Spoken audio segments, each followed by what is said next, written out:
राघक्यो निम्भानं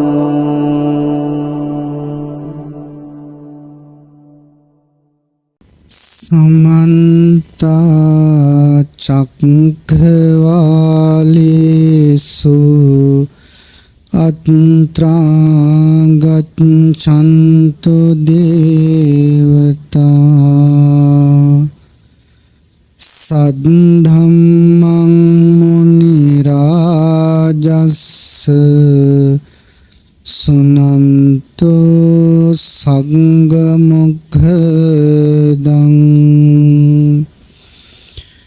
धम्मश्रवण कालो अयं भदन्ता धम्मश्रवण कालो अयं भदन्ता धम्मश्रवण कालो अयं भदन्ता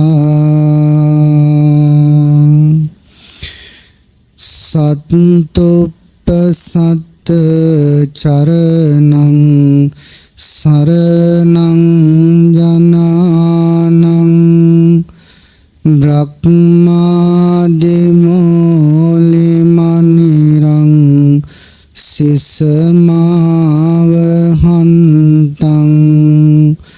पङ्केरुहाभमुदुको मलचारुअन्नं वन्दामि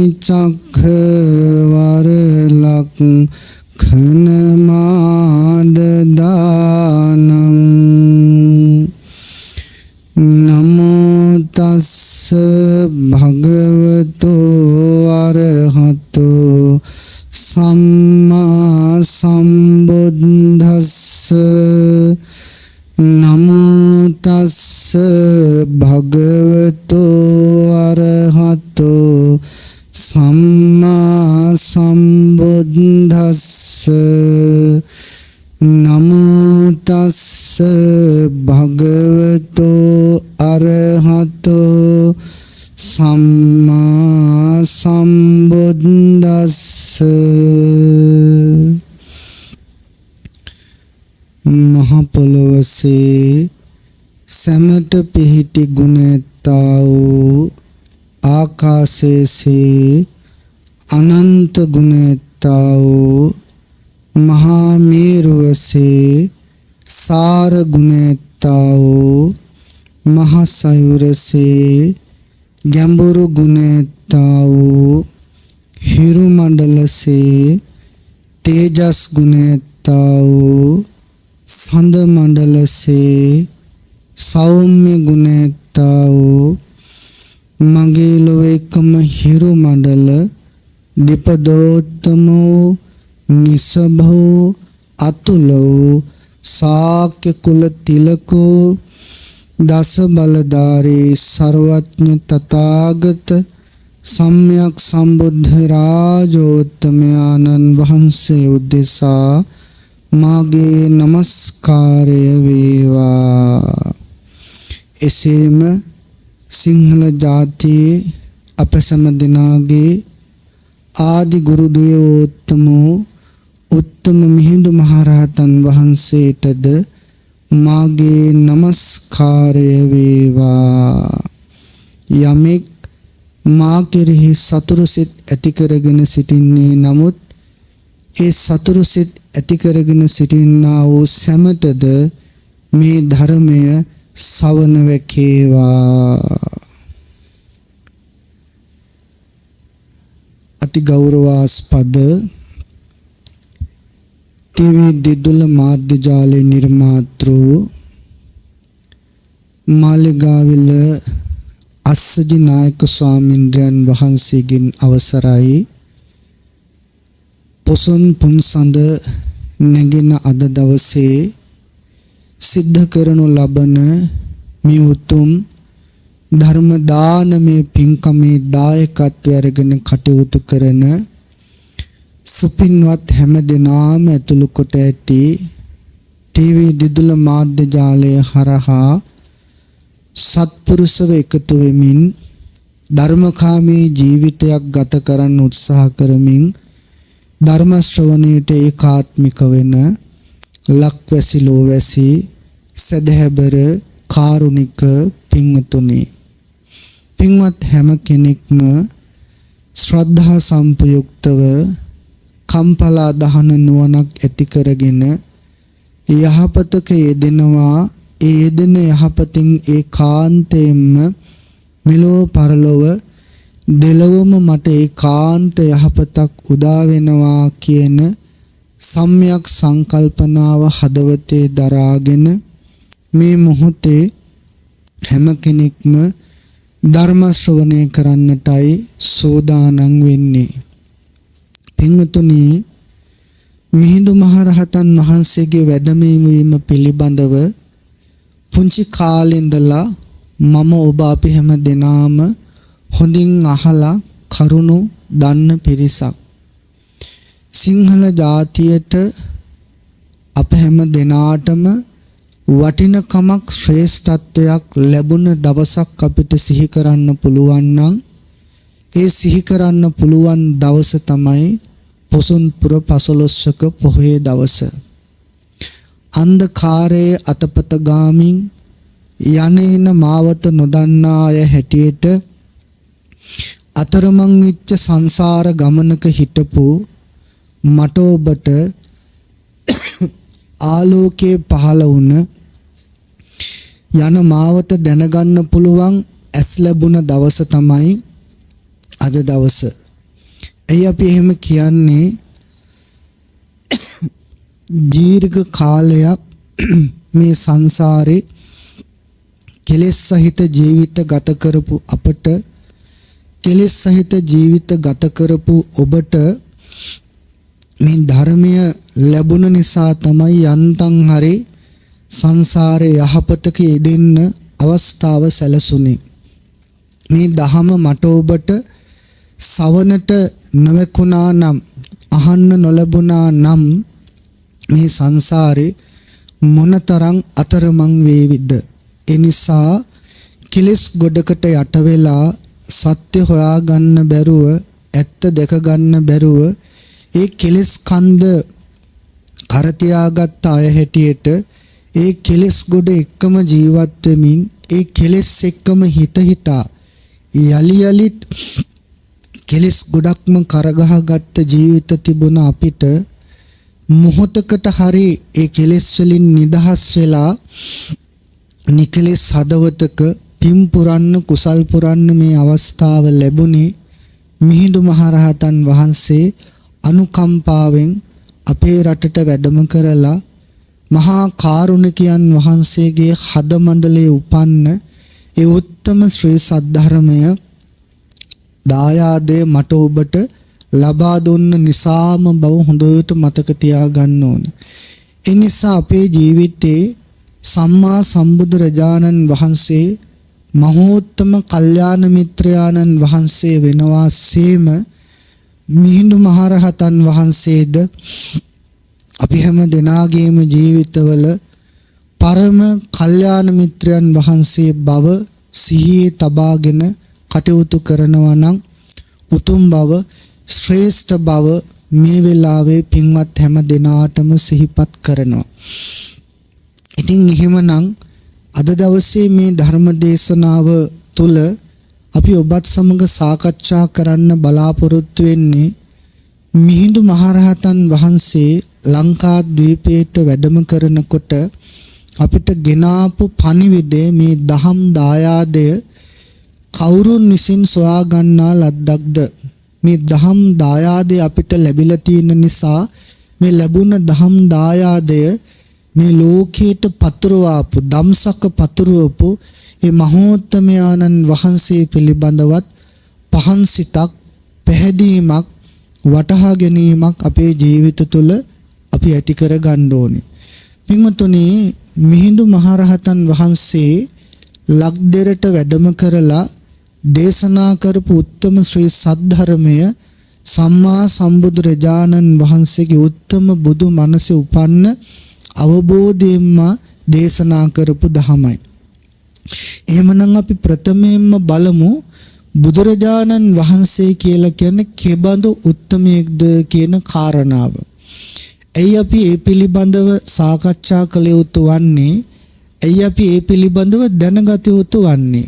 අපි මේ අතරමං වෙලා ඉන්න සසරේ මහෝත්තම මහා කල්යාණ මිත්‍රාණන් වහන්සේ වූ සම්මා සම්බුදුරජාණන් වහන්සේ පිළිබඳව ඇති කරගන්න පැහැදීම අවබෝධය වටහා ගැනීම පින්වතුනි සංසාරේ පුදුම රැකවරණයක් අපිට ලැබෙන්නේ. අපි ගෙවාගෙන ආපු දීර්ඝ සංසාර ගමනේ කවුරු ගැන කොහොම දැනගෙන හිටියත් බුදුරජාණන් වහන්සේ ගැන අපි දැනගත්තේ නැහැ. බුදුරජාණන් වහන්සේ ගැන අපි දැනගත්තා නම් මේ තාක් දීර්ඝ කාලයක් මේ සංසාරේ දුක් විඳ එන්නේ නැහැ අපි. ඒ නිසායි බුදුරජාණන් වහන්සේ සරණ ගිය ශ්‍රාවක පිරිසක් හැටියට අපි හැම කෙනෙක්ම අපගේ පරම කල්යාණ මිත්‍රාණන් වහන්සේ මහෝත්තමයාණන් වහන්සේ බවට පත් වෙන සම්මා සම්බුදුරජාණන් වහන්සේ ගැන හරියට කරුණු කාරණා දැනගත යුතු වන්නේ. පින්වතුනි, කවර අර්ථයකින් බුදුරජාණන් වහන්සේට බුද්ධ කියලා ආමන්ත්‍රණය කරනවාද? කුමක් නිසා බුදුරජාණන් වහන්සේට බුද්ධ කියලා ආමන්ත්‍රණය කරනවාද? මේ ලෝකේ බුද්ධ කියන શબ્දයෙන් හඳුන්වන්න පුළුවන් එකම එක මහෝත්තමයාණන් වහන්සේ තමයි ලෝතර තථාගත සම්මා සම්බුදුරජාණන් වහන්සේ. කුමක් නිසා මගේ බුදුරජාණන් වහන්සේට බුද්ධ කියලා කියනවද? ධර්මයේ පිළිබඳව හරි ලස්සන අර්ථකථනයක් අපිට දකින්න ලැබෙනවා. පින්වතුනි, මේ කතා කරන වචන ටික පවා අපිට අහන්න ලැබුණේ මිහිඳු මහරහතන් වහන්සේ නිසා. නැත්තම් කොහෙන්නම් අපි බුද්ධ කියන මහෝත්තමයාණන් වහන්සේ ගැන දැනගන්නද? කොහොම දැනගන්නද? එදා මිස්සක පවුවට වැඩම කරලා මගේ බුදුරජාණන් වහන්සේගේ ශ්‍රී මුඛයෙන් දේශනා කරපු දහම් දායාදය මිහිඳු මහරහතන් වහන්සේ ලබා දුන්න නිසානේ මේ ලෝකේ පහළ වෙච්ච ශ්‍රේෂ්ඨතම මනුෂ්‍ය රත්නේ නම් වූ බුදුරජාණන් වහන්සේ ගැන මම ඔබ දන්නේ. නැත්තම් කොහොම දැනගන්නද? අපිට දැනගන්න විදිහක් ලැබෙන්නේම නැහැ. ඒ නිසා අපි බලමු විමසලා කවර අර්ථයකින් බුදුරජාණන් වහන්සේට බුද්ධ කියලා කියනවද? මේ කරුණ අහන ඔබ හරි වාසනාවන්තයි පින්වතුනි. ඇයි ලෝකේ කවදා සසර මේ බුද්ධ කියන නම දරන මහෝත්තම කල්යාණ මිත්‍රාණන් වහන්සේගෙන් අහන්න ලැබෙයිද අපට? දැන් බලන්න, මේ මොහොතේ ඔබ සුපහන් සිතකින් කලබල නැතුව සංසුන්ව මේ දහම් කතාව අහගෙන හිත නිවා ගන්න මොහොතේ කී දෙනෙක් කෙලෙස් සහිත කෙලෙස් බරිත ජීවිතයක අපායට මඟ පාද ගන්නවද අද දවසෙත්? පාරට බැහැලා නගරයට ගිහිල්ලා මේ අද දවසේ කොච්චර අකුසල් පුරව ගන්නවද අපාගාමී වෙන. එහෙම ලෝකෙක මගේ පින්වත් හැම දෙනාම පුදුම පින්වන්ත වුණා මේ දහම් පදේ කන වැකින මානෙ ඉඳගෙන අහන්න. ඒ නිසා හොඳට සවන්පත් යොමාගෙන අහගෙන ඉන්න. කවුද දන්නේ පින්වතුනි, මේ දහම් කතාව ASCII සංසාරේ ඔබ ගොඩ දාන, සංසාරේ ඔබ මුදවන, සංසාරේ ඔබේ දුක නිමා කරන උත්තම බුදුපණ පදය ඇහෙනවද කියලා දන්නේ නැහෙනි. ඒ නිසා හොඳට අහගන්න. මේ ඇහෙන බණ පදයක් ගානේ පින්වතුනි අපේ සසර සෝපත් කරනවාමයි. ඒක ඒකාන්තයි. ඒකේ වෙනසක් නැහැ. එහෙම නොවෙනවා කියලා කාටවත් අභියෝග කරන්න බෑ. ඇයි? මේ ඔබට ඇහෙන සෑම වචනයක්ම මේ විශ්ව ධාතුවේ සියල්ල අවබෝධ කරගත්ත සර්වඥ තථාගත සම්මා සම්බුදුරජාණන් වහන්සේගේ සිරිමුව මණ්ඩලින්ම දේශනා වෙච්ච උත්තම බුද්ධ වචනයි. එහෙනම් අපි විමසලා බලමු පින්වතුනි, කවර අර්ථයකින් බුද්ධ කියලා බුදුරජාණන් වහන්සේට ආමන්ත්‍රණය කරනවද? ධර්මයේ සඳහන් කරනවා මේ විශ්ව ධාතුව තුල, මේ සසර ගමන තුල කෙනෙකුට ගොඩාක් දේවල් දැනගන්න පුළුවන්. තේරුම් ගන්න පුළුවන්. මොනවා ගැනද දැනගන්න තියෙන්නේ, තේරුම් ගන්න තියෙන්නේ? මේ සංසාර ගමනේ කෙනෙකුට දැනගන්න ලැබෙන්නේ, තේරුම් ගන්න ලැබෙන්නේ රූප ගැන, ශබ්ද ගැන, රස ගැන, ස්පර්ශ ගැන, ආග්‍රහණ ගැන. ඒ විතරක් නෙවෙයි සිතට දැනෙන අරමුණු ගැන. ඔය ටික ගැන තමයි ලෝකේ කෙනෙකුට දැනගන්න තියෙන්නේ. ලෝකේ කෙනෙක් ඉගෙන ගන්නේ. ලෝකේ කෙනෙක් මතක තියාගන්නේ ඔය රූප, ශබ්ද, ගන්ධ, රස, ස්පර්ශ කියන ධර්ම කියන මෙන්න මේවා ගැන තමයි ලෝකෙ ගොඩක් දෙනෙකුට දැනගන්න ලැබෙන්නේ. හැම දෙනෙක්ම වගේ දන්නේ මේ ටික ගැන. හැබැයි යම් කෙනෙක් යම් කිසි රූපයක් ගැන දැනගත්තාම ඒ දැනගත්ත රූපේ නිසා හටගන්නේ මොනවාද? එක්කෝ ලෝභයක් හටගන්නවා, එක්කෝ ද්වේෂයක් හටගන්නවා. ඒ කියන්නේ රූප නිසා මේ සංසාරේ බැසගත් සත්වයා කිලිස් උපදව ගන්නවා. හොඳට බලන්න පින්වතුනි, ඔබේ ජීවිතේ දිහා වුණත් මේ රූප, ශබ්ද, ගන්ධ, රස, ස්පර්ශ, ධම්ම කියන මේ කරුණු තුල ඔයගොල්ලන්ගේ හිතේ, ඔයත්තන්ගේ සිත් තුල, මනසේ මොනවද ඉපදිලා තියෙන්නේ? අපි දක්ෂ නැහැ, අපි ප්‍රඥාවන්ත නැහැ, සතිමත් නැහැ. ඒ අරමුණු කුසලයක් බවට පත් කරගන්න තරම්. රූපයක් මුණ ගැහුනහම අපේ සිතේ පහළ වෙන සිතුවිලි කුසල් බවට පත් කරගන්න තරම් ඥානවන්ත සතිමත් බවක් බොහෝ දෙනෙක් තුල නැහැ. නිසා මේ දැනගන්න රූප, ශබ්ද, ගන්ධ, රස, ස්පර්ශ කියන මේ බාහිර දේවල් පිළිබඳව කොච්චර දැනගත්තත්, මොන තරම් වටහා ගත්තත් දුකින් නිදහස් වෙන්න පුළුවන් කමක් ලැබෙන්නේ නැහැ. ධර්මයෙන් තොරව සාමාන්‍ය ලෝකයා දැනගන්න මට්ටමින්, රූපයක් ගැන, ශබ්දයක් ගැන ලෝකයා හිතන මට්ටමින් දැනගත්තා කියලා, වටහා ගත්තා කියලා ඒ කෙනාට දුකින් නිදහස් වෙන්න බෑ. හැබැයි මේ ලෝකේ අවබෝධ කරගත්තාම, දැනගත්තාම, දැකගත්තාම දුක නැති වෙන ධර්ම ස්වභාවයන් ටිකක් තියෙනවා. ඒවට කියනවා චතුරාර්ය සත්‍ය ධර්මය කියලා.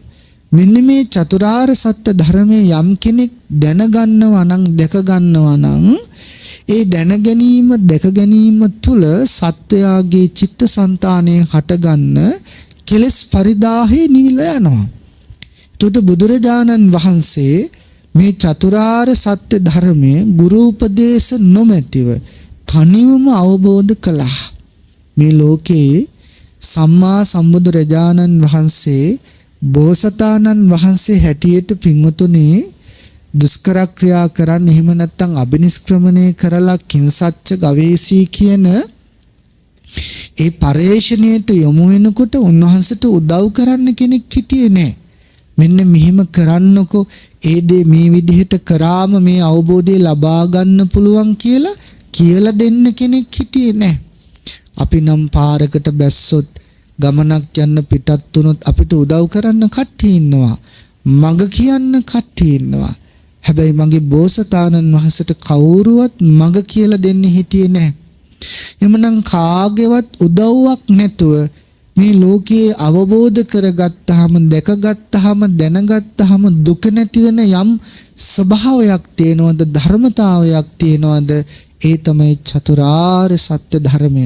අපේ ඇත්ත ධර්මය අහලා ඒ පිළිබඳව යම් දැනුමක් තියෙන අය නිසා ඒ ගැන විග්‍රහ කරන්න මේ වෙලාවේ කාලෙ ගන්නෙ නැහැ. මම ඔබට මේ පැහැදිලි කරලා දෙන්නේ කුමක් නිසා සම්මා සම්බුදුරජාණන් වහන්සේට බුද්ධ කියලා කියනවාද කියන කාරණාව. එහෙනම් එතනදී පැහැදිලි කරනවා චතුරාර්ය සත්‍ය ධර්මයේ තනිවම අවබෝධ කරගත්ත නිසා මගේ බුදුරජාණන් වහන්සේට බුද්ධ කියලා කියනවා. ඔන්න හොඳ කමටහනක්. ඔන්න අද ඔයගොල්ලෝ ඔයත් හැමෝටම භාවනා වාක්‍යයක් ලැබුණා. මොකක්ද? චතුරාර්ය සත්‍ය ධර්මයේ තනිවම අවබෝධ කරගත්ත නිසා, ගුරු උපදෙස් නොමැතිව අවබෝධ කරගත්ත නිසා මගේ බුදුරජාණන් වහන්සේ බුද්ධ නම් වනසේක. ඒගොල්ලන්ට හිතන්න පුළුවන්, මෙනෙහි කරන්න පුළුවන්, අමාරුවක්, දුෂ්කර බවක් නැහැ. පළවෙනි අදහස බුදුරජාණන් වහන්සේට බුද්ධ කියලා කියන්න පින්වතුනි.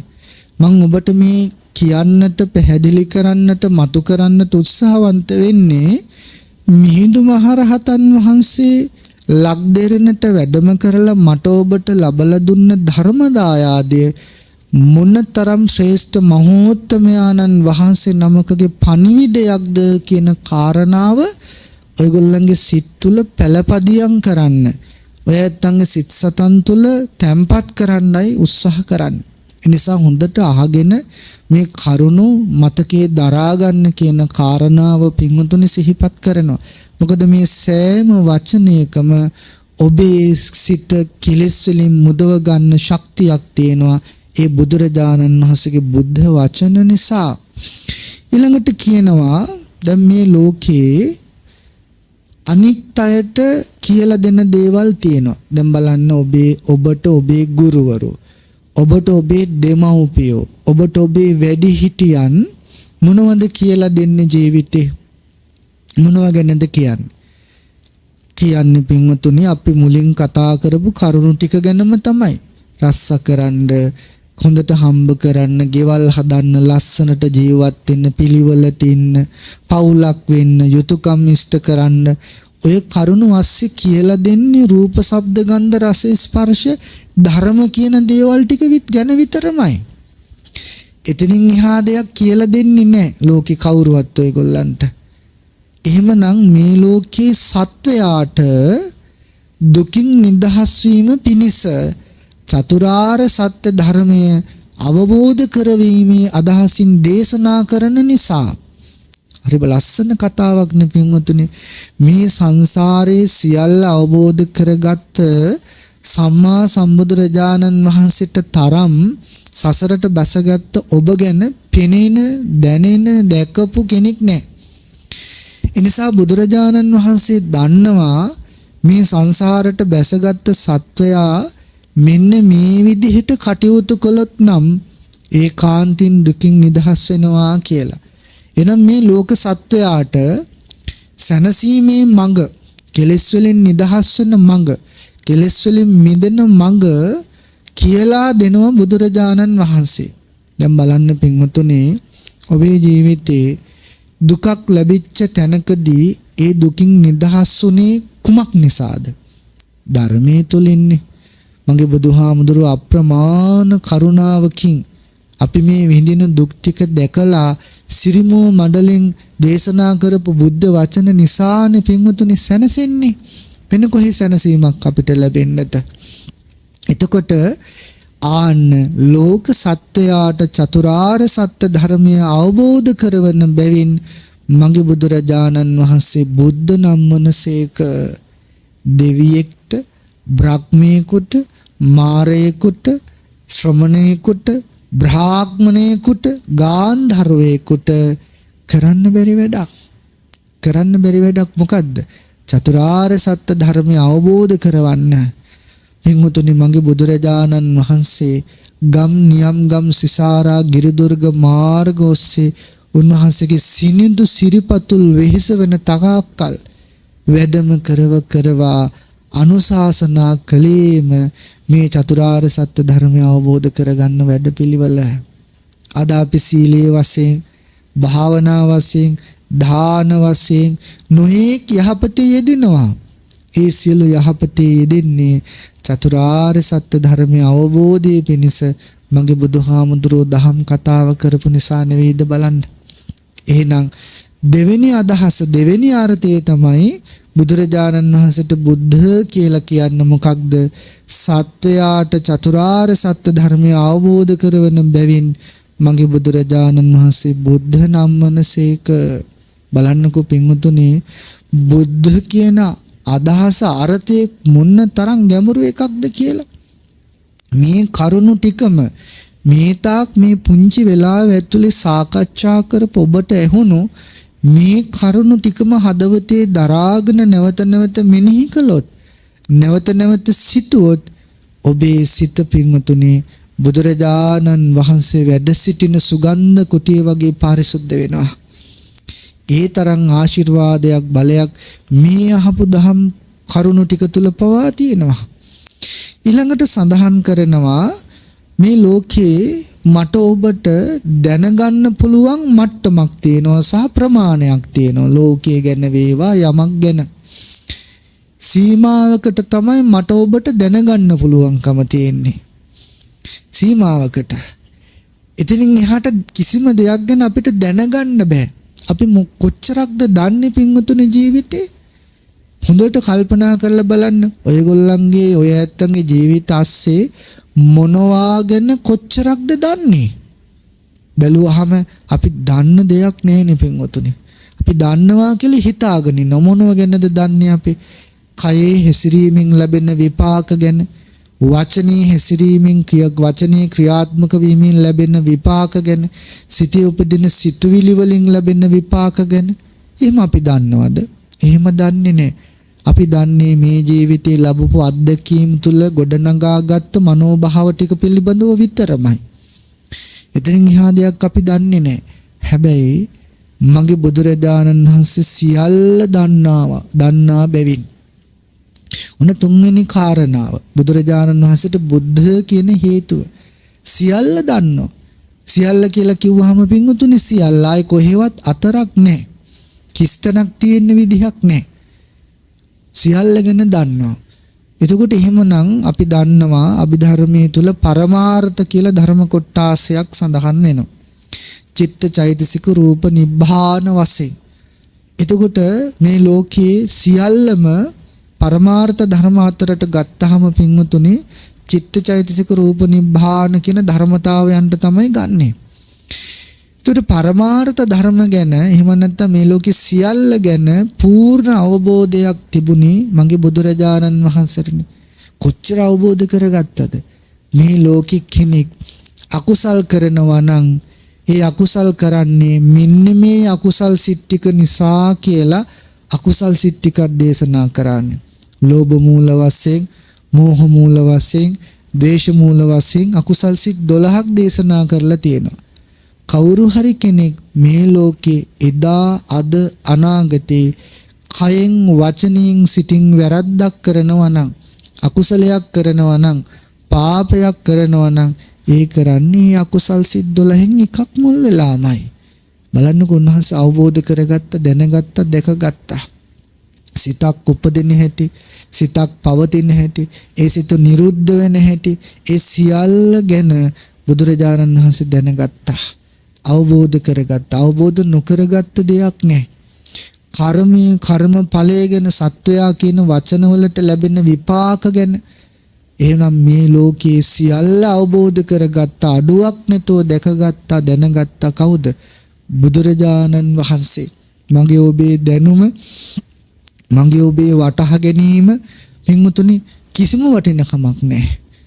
එහෙනම් මේ ලෝකේ සියල්ල දැනගත්ත නිසා මගේ බුදුරජාණන් වහන්සේට බුද්ධ කියලා කියනවා.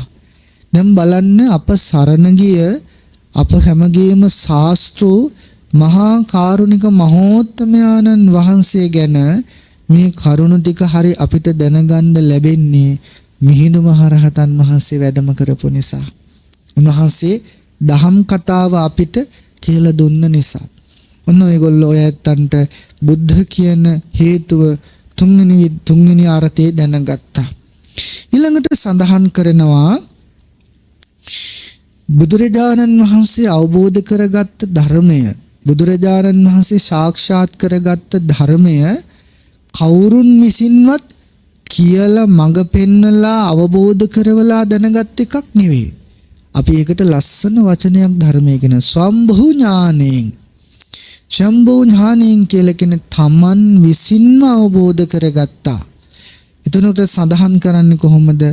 අන්‍යයන් විසින් අවබෝධ කරවිය යුත්තේකු නොවන බැවින් බුද්ධ නම් වනසේක. බුදුරජාණන් වහන්සේට මෙන්න මෙහිමයි කියලා කවුරුවත් අවබෝධ කරවන්න ඕනේ. දැන් අපේ ජීවිතවල හැම දෙයක්ම පින්වතුනි කවුරු හරි අපිට කියලා දුන්න එකක් අපි දන්නේ. ලෞකික වශයෙන් ගත්තහම කන බොන අඳින පළඳින යන්නේ නිදා ගන්න එකේ ඉඳලම ආධ්‍යාත්මික ගුණ ගත්තහමත් හැම එකක්ම කවුරු හරි විසින් අපිට කියලා දීලා තියෙනවා. අපිට මඟ පෙන්නලා තියෙනවා. අපිට අවබෝධ කරවලා තියෙනවා. කවුරුවත් නැතුව තනියෙන් අපි තුල උපදවගත්තු ගුණ මොනවද තියෙන්නේ කියලා බලන්නකො පින්වතුනි. කාගේවත් උදව්වක් නැතුව, කාගේවත් උපකාරයක් නැතුව. එහෙම අපි තුල උපදවගත්තු ගුණ නැහැ. අපිට පරතෝഘോഷය ඕනමයි, බාහිරින් උදව් ඕනමයි. එහෙනම් භාගතුන් වහන්සේගේ අවබෝධයට බාහිරින් උදව් ඕන උනේ නැහැ.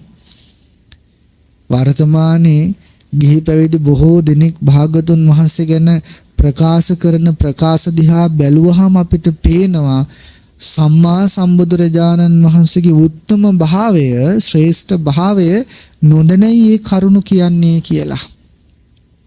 එහෙනම් සඳහන් කරනවා තවත් අර්ථයක් බුදුරජාණන් වහන්සේට බුද්ධ කියලා කියන්නේ මොකද්ද? අන්‍යයන් විසින් අවබෝධ කරවිය යුත්තේකු නොවන බැවින් බුද්ධ නම්මනසේක. දැන් ඔන්න බලන්න අපි අර්ථ කීයක් දැනගත්තද? පළවෙනි එක තමයි චතුරාර්ය සත්‍ය ධර්මය තනිවම අවබෝධ කරගත්ත බැවින් බුද්ධ නම්මනසේක. චතුරාර්ය සත්‍ය ධර්මය සත්වයාට අවබෝධ කරවන බැවින් මගේ බුදුරජාණන් වහන්සේ බුද්ධ නම්මනසේක. සියල්ල දන්නා බැවින් මගේ බුදුරජාණන් වහන්සේ බුද්ධ නම්මනසේක. අන්‍යයන් විසින් අවබෝධ කරවිය යුත්තේකු නොවන බැවින් බුද්ධ නම්මනසේක. පින්වතුනි, මේ දහම් කරුණු ටික, මේ උත්තම ගුණ ටික ඇහෙනකොට ඔබට බුදුරජාණන් වහන්සේ ගැන හොඳ ශ්‍රද්ධාවක් ඇති වෙන්න ඕන. අහෝ මම සරණ ගිය ශාස්ත්‍රුන් වහන්සේ මොනතරම් ශ්‍රේෂ්ඨද කියන අදහස සිටී ඇති වෙන්න ඕන. ඊළඟට මේ බුද්ධ කියන තවත් නිර්වචනයක්, අදහසක් අපිට මුණ ගැහෙනවා දහම් කතාවේ. මොකක්ද? නානා ගුණයෙන් වැස්සෙන බැවින් බුද්ධ නම් වනසේක. ඒ මොකක්ද ඒ අදහස? දැන් අපේ ජීවිතවල අපි ගාව හොඳ තියෙනවනේ. අපි ගාව යහපත් දේවල් තියෙනවා, ගුණ ධර්ම තියෙනවා. අපි ගාව තියෙන, අපි හදාගෙන තියෙන, අපි දියුණු කරගෙන තියෙන ගුණ, හොඳ යහපත් දේවල් සීමාවක් තුලනේ තියෙන්නේ. මේ ගුණය මෙච්චරක්, මෙන්න මේ ගුණ ටික විතරයි තියෙන්නේ, ඊට එහා ගුණ නැහැ, සීමාවක් තියෙනවා. හැබැයි මගේ බුදුරජාණන් වහන්සේ තුල පවතින අනේක ගුණ සමුදායේ ප්‍රමාණයක් නැහැ. ඒ ගුණ සමුදාය ප්‍රමාණ කරන්න බෑ, අප්‍රමාණයි. පින්වතුනි, එහෙම බැලුවාම අපේ ශාස්ත්‍රඥ වහන්සේට වන්දන කරන්න සුදුසුද නැද්ද? අපේ ශාස්ත්‍රඥ වහන්සේට උපස්ථාන කරන්න සුදුසුද නැද්ද? මේ දහම් කතාවවත් ඇහිච්ච නැති, කන වැකුනේ නැති ගිහි පැවිදි ඇත්තෝ නේද බුද්ධ උපස්ථාන දිහා බල ඒවට ගරහා කරන්නේ, නිඳා කරන්නේ. අහෝ ඒ හැම දිනාගේම සිත් නිවේවා, ප්‍රඥාව පහළ වේවා කියලා පතනවා. මේ ගෝර සංසාර ගමනේ මේ තරම් ගුණයන්ගෙන් සමන්නාගත ශ්‍රේෂ්ඨ මනුස්ස රත්නයන් අපිට ලෝකෙ කොහෙවත් දකින්න හම්බ වෙන්නේ. දෙවියෙක් අතරවත්, මාරයෙක් අතරවත්, බ්‍රහ්මයෙක් අතරවත්, ගාන්ධර්වයෙක් අතරවත් එවැනි මහෝත්තම ගුණයෙන් සමන්නාගත ගුණාධික උත්තමයෙක් අපිට මුණ ගැහෙන්නේ නැහැ. සීල සමාධි ප්‍රඥාදී කොටගත් ඒ අසීමිත ගුණ කදම්බේ සීමාවක් නැති නිසා මගේ බුදුරජාණන් වහන්සේ බුද්ධ නම් වනසේක. නානා ගුණයෙන් වැස්සෙන බැවින් බුද්ධ නම් වනසේක. දැන් අපි තාමත් මේ සාකච්ඡා කරන්න පින්වතුනි බුද්ධ කියන අර්ථය, බුද්ධ කියලා ඇයි බුදුරජාණන් වහන්සේට කියන්නේ කියන එකයි මේ සාකච්ඡා කරන්නේ. මා උත්සාහ කරන්නෙම, මා කල්පනා කරන්නෙම සේරිස්සක විමානවත්තු දේශනාව ගැන ඔය ඇත්තන්ට කියලා දෙන්න කලින් බුදුරජාණන් වහන්සේ ගැන, ධර්මයේ ගැන හොඳ පැහැදීමක්, ප්‍රසාද ජනක සිතක් උපදවන්න. ඒකයි මේ කරුණු ටික අද ඔබට කියන්නට මා කල්පනා කරේ, උත්සාහ කරන්නේ, සිතන්නේ. ඊළඟට සඳහන් කරනවා අපි ආපු මේ දීර්ඝ සංසාර ගමනේ අපි ගොඩාක් දේවල් අතහැරලා තියෙනවා. අපි ආපු සංසාර ගමනේ අපි ගොඩක් දේවල් අතහැරලා තියෙනවා. ගොඩක් දේවල් අපි මඟ අරගෙන තියෙනවා. හැබැයි අපිට අතහැර ගන්න බැරි වුණ කාරණා අතර කාරණාවක් තියෙනවා පින්වතුනි. මේ කාම ආදී ආශ්‍රව කියලා දේවල්. මොනවාද ආශ්‍රව කියලා කියන්නේ? අපිට තේරෙන භාෂාවෙන් කිව්වොත් කෙලෙස්. මේ හිතේ තියෙන කෙලෙස් අපි අතහැරගෙන නැහැ. හිතේ තියෙන කෙලෙස් අපි නැති කරගෙන නැහැ. කෙලෙස් නැති කරගන්න වැඩපිළිවෙල තුල අපි ඉඳලා නැහැ. ඒ නිසා කාමාදී ක්ලේශ ධර්මයන්ගෙන් නිදහස් වෙන්න අපිට තාම බැරි වෙලා තියෙනවා. ඒ බැරි වුණ නිසා, ඒ කෙලෙස් වලින් නිදහස් නොවුන නිසා නැවත චිත්තසංතානවල උපදින්නේ කාමාදී ආශ්‍රවයන්මයි. කෙලෙස් සහගත බවක්මයි උපදින්නේ අපේ සිත් තුළ. දැන් අපේ සිත් තුළ සිද්ධියා බලන්න තරම් සතිමත් බවක් දියුණු කරලා නැත්තම් පේන්නේ නැහැ. එහෙම සතිමත් බවක් හදපු කෙනෙක් නිසිත දිහා බලාගෙන හිටියොත් එහෙම පේනවා පින්වතුනි පුදුම තරම් කෙලෙස් උපදිනවා. අපිට සමහරවිට හිතන්නවත් බැරි විදිහට මේ හිතට කෙලෙස් එනවා. අපි මේ කෙලෙස් වලට සමහර වෙලාවක කැමති නැහැ. අනේ මේ කෙලෙස් ඇති වේවා කියලා හිතලා කෙලෙස් උපද්දව ගන්නව නෙවෙයි. කෙලෙස් ඇති වෙනවටත් සමහර කෙනෙක් කැමති නැහැ. හැබැයි කැමති නොවුනාට කාමාදී ආශ්‍රවයන්ගෙන් කෙලෙස් වලින් අපිට තාම ගැලවෙන්න බැරි වෙලා තියෙනවා. අපි මොනවා අතහැරියත් සංසාරේ කාමාදී ආශ්‍රවයන් අතහැර ගන්න බැරි වෙලා තියෙනවා. එහෙනම් මගේ බුදුරජාණන් වහන්සේ කාමාදී ආශ්‍රවයන් ශේ කළ බැවින් බුද්ධ නම් වනසේක. බලන්න පින්වතුනි, බුද්ධ කියන වචනේ තියෙන අර්ථකථන ටිකම අපිට භාවනාවක් නේ. ඒ අර්ථකථන ටිකම අපිට කමටහනක් නේ. හිතකින් හිතනවා නම් මේ විදිහට ඒ හිත කොච්චර පිරිසිදු වෙයිද? ඒ හිත කොච්චර නිවිලා යයිද? එනිසා ඔබ වාසනාවන්ත වුණා ටීවී දිදුල මාධ්‍ය ජාලය හරහා මේ දහම් පද ටික අහන්න තරම් සතුටු වෙන්නේ ගැන. ඒ විදිහට සතුටු සිත් ඇති කරගන්නවා වගේම හොඳට මනසිකාර කරන්න කමඨහං වාක්‍ය හැටියට මේ ඔබ අහන දහම් පද ටික බුද්ධානුස්සතිය සිතේ වැඩෙන එක වැඩෙනවමයි. ඊළඟට සඳහන් කරනවා මේ සම්මා සම්බුදුරජාණන් වහන්සේගේ බුද්ධ කියන වචනයට ඇයි බුදුරජාණන් වහන්සේට බුද්ධ කියලා කියන්නේ කියන එක පිළිබඳව පෙන්නලා දෙනවා. කොහොමද මේ සිතේ උපක්ලේශ කියලා කොටසක් තියෙනවා. උපක්ලේශ කියන එක කියන්නේ ඒක අපි මෙහෙම තෝරගමුකෝ. දැන් එකතු වෙනවා. කොහොමද එකතු වෙන්නේ? දැන් අපි අපේ ජීවිතේ දේවල් කරනවා. දේවල් කරනකොට ඔන්න අපි ගේ හදනවා. ගේ හැදුවාම මිදුල හදා ගන්නවා. මිදුල හැදුවාම මල් පැල හදා ගන්නවා. මල් පැල හැදුවාම වතුර දාන්න වෙනවා. ඔය වගේ එකින් එක අපි දේවල් වැඩි කර ගන්නවා. එහෙම වැඩි කරගන්න හිතෙන්නේ මේ උපක්ලේශ ගතිය නිසා. අපිට එක සීමාවක නතර වෙන්න බෑ. උපක්ලේශ ගතිය වැඩි. මේකෙන් පස්සේ මේක, ඒකෙන් පස්සේ තව එකක්, ඒකෙන් පස්සේ තවත් එකක්. එහෙම හිතට එනවා. මේ සංසාරේ කාමාදී පංචකාමයන්ගෙන් සන්තුෂ්ත නොවි තව තවත් ඒ පංචකාම වස්තුන් කෙරෙහි ගැලෙන ගතිය, ඇලෙන ගතියට මේ උපක්ලේශයන් ස්වභාවයන් නිසා තමයි උපදින්නේ. සිතේ සරලව අපි විග්‍රහ කරගත්තාම එතකොට බුදුරජාණන් වහන්සේ ආන්ගේ උපක්ලේශයන්ගෙන් මිදුණා. උන්වහන්සේට එකකට පස්සේ තව එකක්, ඒකට පස්සේ තව එකක් කරන්නේ එහෙම මේ කාම ලෝකයේ වස්තුකාම පංචකාමය ගැන ඒවා පසුපස යන්න හිත පහළ වෙන්නේ නැහැ. අපිට එහෙම නෙවෙයිනේ. අපිට ඇඳුමක් ගත්තාම ඒ ඇඳුමට ගැලපෙන සපත්තු දෙකක් ගන්න ඕනේ. ඊට පස්සේ ඒකට ගැලපෙන උරුලෝසුවක් ගන්න හිතෙනවා. ඒකට ගැලපෙන තොප්පියක් ගන්න හිතෙනවා. එකින් එකට ගැට ගැහෙනවා. ඒ ගැට ගැහිලා යන්නේ මේ උපක්ලේශ ගතිය නිසා. ආන්න එහෙමනම් ඒ උපක්ලේශ නැති නිසා මගේ බුදුරජාණන් වහන්සේගේ මනසේ උපක්ලේශයන්ගෙන් මිදුන නිසා මගේ බුදුරජාණන් වහන්සේ බුද්ධ නම් වනසේක. දැන් ඔහොම බලන්න අපි බුද්ධ කියන වචනේ අර්ථය එහෙම නැත්නම් ඇයි බුදුරජාණන් වහන්සේට බුද්ධ කියලා කියන්නේ කියන එක මෙන්න මේ විදිහට දැනගත්තා. සිහිපත් කරගන්න. චතුරාර්ය සත්‍ය ධර්මය අවබෝධ කරගත්ත නිසා මගේ බුදුරජාණන් වහන්සේ බුද්ධ නම් වනසේක. චතුරාර්ය සත්‍ය ධර්මය අන් අයටද අවබෝධ කරවන බැවින් මගේ බුදුරජාණන් වහන්සේ බුද්ධ නම් වනසේක. සියල්ල දන්නා බැවින් මගේ බුදුරජාණන් වහන්සේ බුද්ධ නම් වනසේක. අන්නේකු විසින් අන්‍යයන් විසින් අවබෝධ කරවිය යුත්තේකු නොවන බැවින් මගේ බුදුරජාණන් වහන්සේ බුද්ධ නම් වනසේක.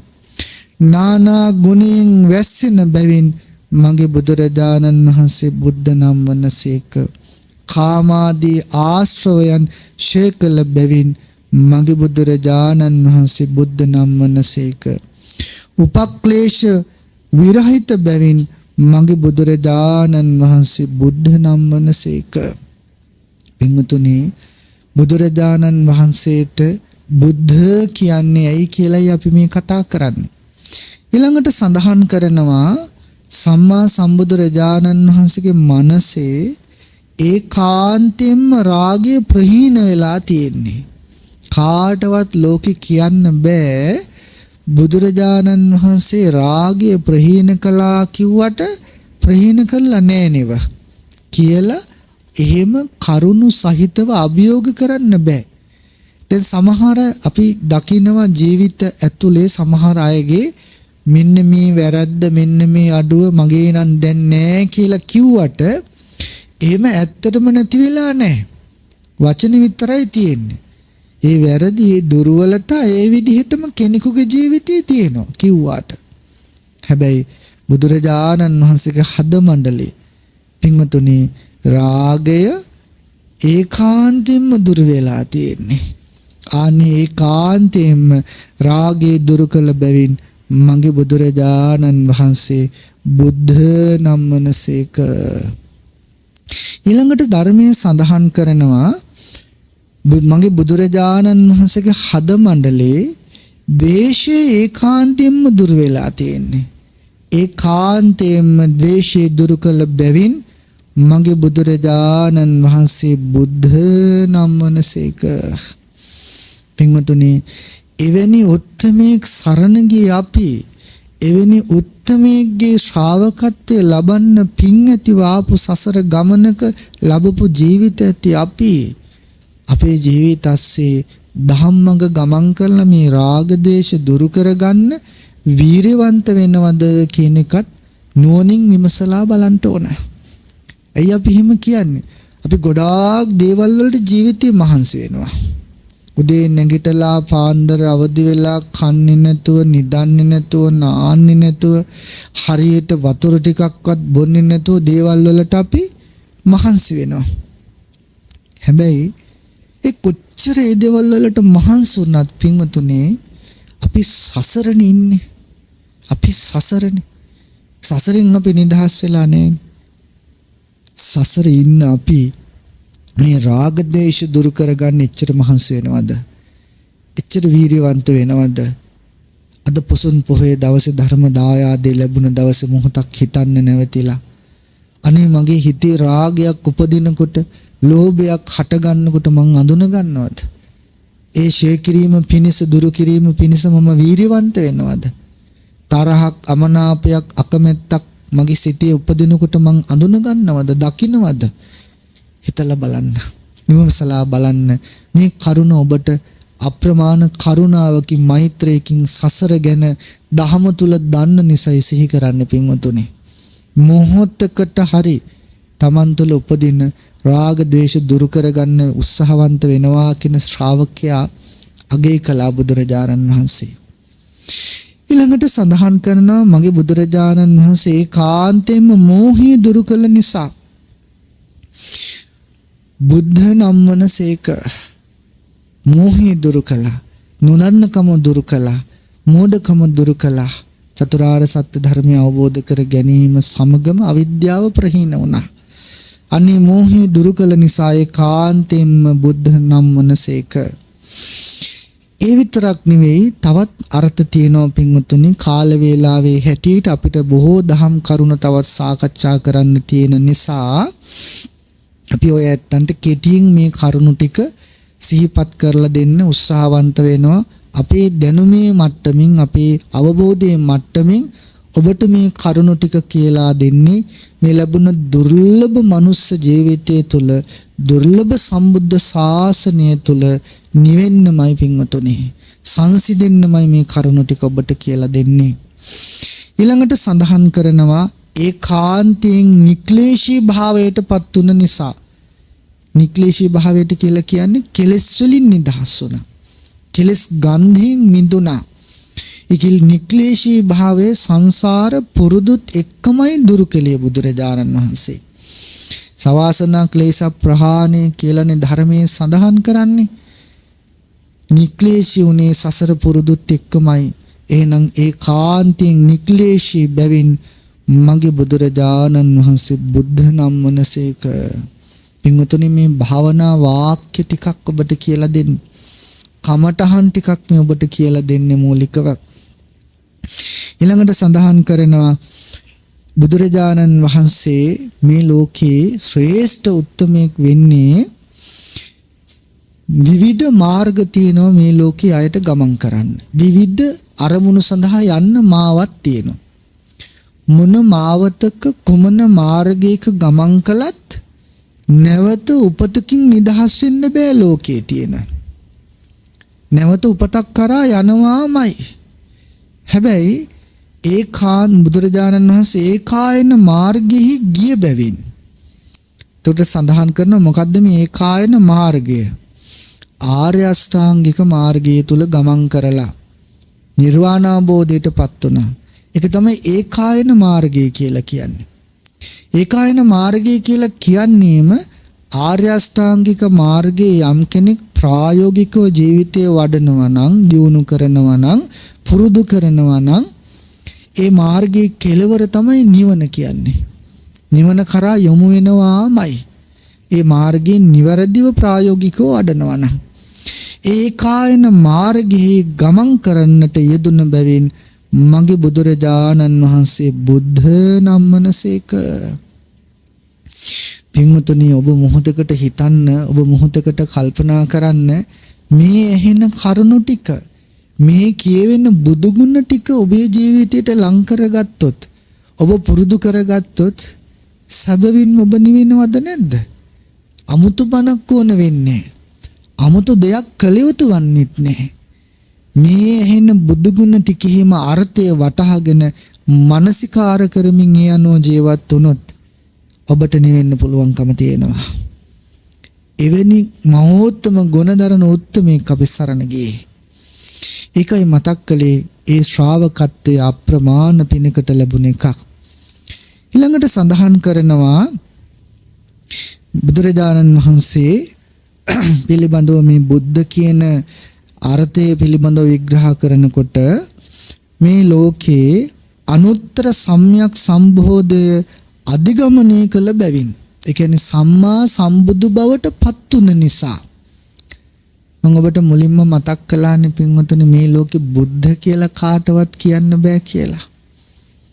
මේ ලෝකේ බුද්ධ කියලා කියන්න පුළුවන්කම තියෙන අනුත්තර සම්‍යක් සම්බෝධියට පත් වුන මහෝත්තමයන්ටමයි. එහෙමනම් මගේ බුදුරජාණන් වහන්සේට බුද්ධ කියලා කියන්න හේතුව අනුත්තර සම්‍යක් සම්බෝධිය සාක්ෂාත් කළ බැවින් බුද්ධ නම් වනසේක. දැන් අපි බලමු මුලින් ඉඳන් ඒ වාක්‍ය ටික සිහිපත් කරගෙන බුදුරජාණන් වහන්සේට බුද්ධ කියලා කියන්නේ ඇයි කියලා. අපි ඒ ගැන සාකච්ඡා කරන්න. චතුරාර්ය සත්‍ය ධර්මය අවබෝධ කරගත්ත නිසා මගේ බුදුරජාණන් වහන්සේ බුද්ධ නම් වනසේක. චතුරාර්ය සත්‍ය ධර්මය සත්වයනට අවබෝධ කරවන බැවින් මගේ බුදුරජාණන් වහන්සේ බුද්ධ නම් වනසේක. සියල්ල දන්නා බැවින් මගේ බුදුරජාණන් වහන්සේ බුද්ධ නම් වනසේක. අන්‍යයන් විසින් අවබෝධ කරවිය යුත්තේකු නොවන බැවින් මගේ බුදුරජාණන් වහන්සේ බුද්ධ නම් වනසේක. නානා ගුණයෙන් වැස්සෙන බැවින් බුද්ධ නම් වනසේක. කාමාදී ආශ්‍රවයන් සේකල බැවින් මගේ බුදුරජාණන් වහන්සේ බුද්ධ නම් වනසේක. උපක්ලේශ විරහිත බැවින් මගේ බුදුරජාණන් වහන්සේ බුද්ධ නම් වනසේක. ඒකාන්තෙන් රාගය දුරු කළ බැවින් මගේ බුදුරජාණන් වහන්සේ බුද්ධ නම් වනසේක. ඒකාන්තෙන් දේශය දුරු කළ බැවින් මගේ බුදුරජාණන් වහන්සේ බුද්ධ නම් වනසේක. ඒකාන්තෙන් මෝහය දුරු කළ බැවින් මගේ බුදුරජාණන් වහන්සේ බුද්ධ නම් වනසේක. ඒකාන්තයෙන්ම නිකලෙස් බැවින් මගේ බුදුරජාණන් වහන්සේ බුද්ධ නම් වනසේක. ඒකායන මාර්ගයේ ගමන් කළ බැවින් මගේ බුදුරජාණන් වහන්සේ බුද්ධ නම් වනසේක. අනුත්තර සම්‍යක් සම්බෝධි අධිගමනය කළ බැවින් මගේ බුදුරජාණන් වහන්සේ බුද්ධ නම් වනසේක. පින්වතුනි, ආන්නේ මහෝත්තම ගුණධරණ මහෝත්තමයාණන් වහන්සේගේ දහම් පණිවිඩයයි මිහිඳු මහරහතන් වහන්සේ රැගෙන ලක්දෙරණට වැඩම කරන්නට යෙදුනේ. ඒ ගුණධරණ බුදුරජාණන් වහන්සේගේ හදමණ්ඩලේ උපන්න ධර්මයේ කිබඳු එකක්ද? අපි ඊළඟට දැනගන්න ඕනේ කාරණාව. බුදුරජාණන් වහන්සේ සම්මා සම්බෝධිය සාක්ෂාත් කරගත්ත දවසේ ඉඳලා 45 වසක් පිරිනිවන් පා වදාරන තාක්කල් අප්‍රමාණ කරුණා හදමණ්ඩලකින් සිරිමෝ මණ්ඩලෙන් දේශනා කොට වදාළ ඒ උත්තම ශ්‍රී සද්ධර්මයේ කිබඳු එකක්ද?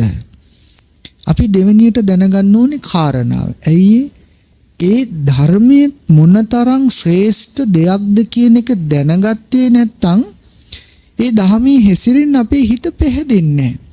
වර්තමාන ගිහි පැවිදි ගොඩාක් දෙනෙකුගේ ජීවිත දිහා බැලුවහම ධර්මයේ තුල ප්‍රායෝගිකව ජීවත් වෙන්න බැරි වෙලා තියෙන්නේ. බුදුරජාණන් වහන්සේගේ ශ්‍රේෂ්ඨත්වය, ඒ තථාගත ශ්‍රී සද්ධර්මයේ තියෙන ශ්‍රේෂ්ඨත්වය හරියාකාරව තේරුම් අරගෙන වටහාගෙන නැමැතිකමයි. එනිසා අපේ ජීවිතවල බුදුරජාණන් වහන්සේ පිළිබඳව වගේම බුදුරජාණන් වහන්සේගේ ධර්මයේ කෙබඳු එකක්ද කියන එක පිළිබඳවත් යම් අදහසක්, යම් වටහා ගැනීමක්, තේරුම් කර ගැනීමක් ඇති කරගත යුතුයි. මිහිඳු මහරහතන් වහන්සේ අපිට දේශනා කරන්නට යෙදුනේ, එහෙම නැත්නම් අපට ලබා දෙන්න යෙදුන මේ ධර්මය බුදුරජාණන් වහන්සේගේ හදමණ්ඩලේ උපන්න ධර්මයෙන් අපිට ලැබුණේ. ඒ උපන්න ධර්මයේ කෙබඳු එකක්ද? සඳහන් කරනවා කයං විරාගං අමතං පනීතං යදජ්ජගා සක්්‍ය මුනි සමාහිතෝ. හරි ලස්සන දහම් පදයක්. සක්්‍ය මුනි සමාහිතෝ, සමාහිත වුණ ශාක්‍ය මුනීන්ද්‍රයන් වහන්සේගේ හදමණ්ඩලේ උපන්න ධර්මය. පින්වතුනි, ධර්මයේ ලෝකේ දෙවියෙක් විසින් කියපු එකක් නෙවෙයි. බ්‍රහ්මෙක් විසින්, මාරයෙක් විසින් හොයාගත් එකක් නෙවෙයි. පූර්ණ ලෙස අවබෝධයට පත් වෙලා නිවුන හදමණ්ඩලක් ඇති තථාගත සම්බුදුරජාණන් වහන්සේගේ හදමණ්ඩලයේ ධර්මයේ උපන්නේ. ඒ ධර්මයත් පාරිසුද්ධ එකක්. කයං, ඒ ධර්මයේ කිබඳු එකක්ද? ඊටාම අමාරු දුෂ්කර ප්‍රහීන කරගන්න බැරි කිලිස් කයං දුරු කරලා දානවා. අපේ මේ ජීවිතේ අපිට තියෙන ලොකුම අවුල වෙන්න ඕන, ලොකුම ප්‍රශ්න වෙන්න ඕන, ලියාගත යුතු ලොකුම ගැටලුව වෙන්න ඕන කෙලිස් අවුල. කෙලිස් අවුල. ඇයි ඒ කෙලිස් අවුල ලියා ගන්න බැරි වෙච්ච නිසා නේද මම ඔබ මේ තාක් දීර්ඝ සංසාරේ ඉපදි මේ දුක් විඳ ඇවිල්ලා තියෙන්නේ. ප්‍රේතයෝ, තිරිසන්නෝ, අවජ මහ නිරේත වැටිලා මේ ආපු ගමනේ ආවේ මේ කෙලිස් අවුලෙන් මිදෙන්න බැරි වෙච්ච නිසා. එහෙනම් මේ ධර්මය කයං කෙලිස් සංසිඳවනවා, කෙලිස් දුරු කරනවා, ෂේ කරනවා අපේ ජීවිත අස්සේ. ඒක ප්‍රායෝගිකයි අදටත් පින්වතුනි. විරාගං, නොඇලීම පිණිස උපකාර වෙනවා. දැන් මේ සංජීවිතවල ඇලීම කියන එකෙන් ගැලවීමත් අති දුෂ්කරයිනේ අපිට. කෙනෙකුට කල්පනා කරලා බැලුවොත් හිම පින්වතුනි යමකට නොඇලී ඉන්නවා කියන එක දුෂ්කර වැඩක්. හැබැයි මේ දහමට ආපු කෙනෙකුට මේ ලෝකයේ දේවල් වලට නොඇලී ඉන්නවා කියන එක අමාරු වැඩක් නෙවෙයි. ඇයි ඒක ධර්මයේ ස්වභාවයක්. ඒ ධර්මයේ ආශ්චර්යයක්, ධර්මයේ ගුණයක් පුරුදු කරන කෙනා, ඒ ධම්ම වඩන කෙනා ලෝකෙට ඇලෙන්නේ නැහැ. මේ කියන්නේ ඒකයි ඔබට විරාගං. එහෙනම් කෙලෙස් ඡය කරන විරාගයේ පිණිස උපකාර වන ධමයක් නේද අපේ මිහිඳු මහරහතන් වහන්සේ අපිට දායාද කරලා දුන්නේ. අපිට උරුම කරලා දුන්නේ. ඒ ධම ලැබුණ දවසේ ඒ පුරපසළොස්වක පොහොය දවසවත් අවම තරමින් අපි කෙලෙස් ඡය කරගන්න විරාගයේ පිණිස මහන්සි වෙනවද? ලංකාව ඇතුලේ සිදුවෙන සමහර දේවල් දිහා බැලුවහම පුදුම සංවේගයක් උපදිනවා. අද වගේ දවසක අපි කරන්න ඕන මොකක්ද පින්වතුනි? කයං කෙලෙස් සංසිඳවන වැඩපිළිවෙලකට එන්න. නොඇලී ඉන්න පුළුවන් මනසක් Taman තුල හදාගන්න වැඩපිළිවෙලක හැසිරෙන එක කරන්න ඕන. සැබවින්ම බෞද්ධ අය හැටියට අද වගේ දවසකවත් එහෙමද අපේ ජීවිත ගත වෙන්නේ? අපි එවැනි ක්‍රියාපටිපාටියකදී ඉන්නේ කියලා ඇස්සරලා බලන්න ඕන. එහෙමනම් ඔබට වගකීමක් තියෙනවා ඔබ පිළිබඳව කයං මේ ධර්මයෙන් කෙලෙස් සංසිඳව ගන්න. ධර්මයෙන් පින්වතුනි කෙලෙස් ඡය වෙලා යනවා කියන එක වෙනවාමයි. අයෙම නොවෙනවා කියලා කාටවත් කියන්න බෑ. ඒක වෙනවමයි. මේ පහුගිය දවසක යම් කරණාවක් කටයුත්තක් සඳහා අපි පිරිසක් එක්ක ගමනක් වැඩම කළා.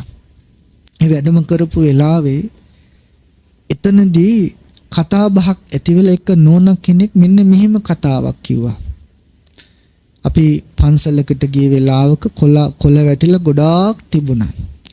ඒ පිළිබඳව සාකච්ඡා කරනකොට ඒ නෝන කියනවා අපේ හාමුදුරුවනේ මම නම් ගස්වල කොළ වැටිලා මිදුලේ තියෙනවා දැක්කහම අතු ගහනකොට තරහසිතක් ඇති කරගන්නේ නැහැ කියනවා.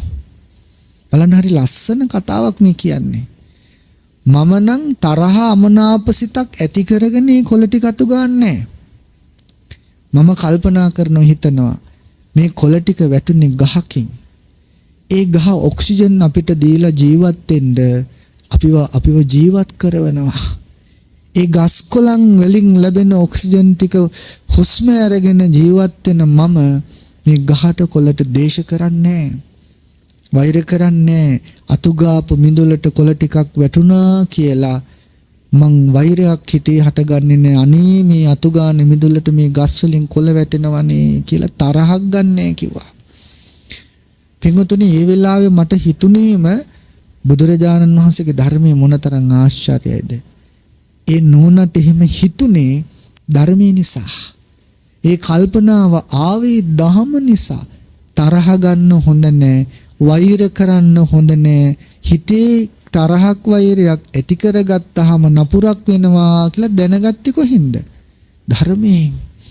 එහෙනම් මිහිඳු මහරහතන් වහන්සේ අපිට ලබලා දුන්න දායාදයේ ශ්‍රේෂ්ඨ එකක් නෙවෙයිද පින්වතුනි? කයං විරාගං ඡය කරගන්න කෙලෙස් විරාගයේ පිණිස නොඇලී ඉන්න.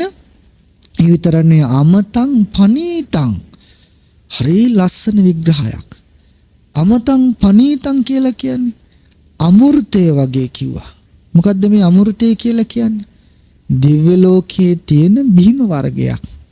ඒක පානය කරාම කිසිම දුකක් දැනෙන්නේ නැහැ. දැන් අපි මනුස්ස ලෝකයේ තියෙන පාන ගැන බැලුවාම සමහර පානයන් පානය කරාම මත් වෙනවා කියලා අපි අහලා තියෙනවා. මොනවා වුණත් දැනෙන්නේ නැහැ. කල්පනාවක් නැහැ. අමෘතය කියලා කියන්නේ එහෙම මත් වීමක් නෙවෙයි. ඒක බිව්වහම පානය කරාම දුකක් දැනෙන්නේ නැහැ. සතුටින් ඉන්න පුළුවන්.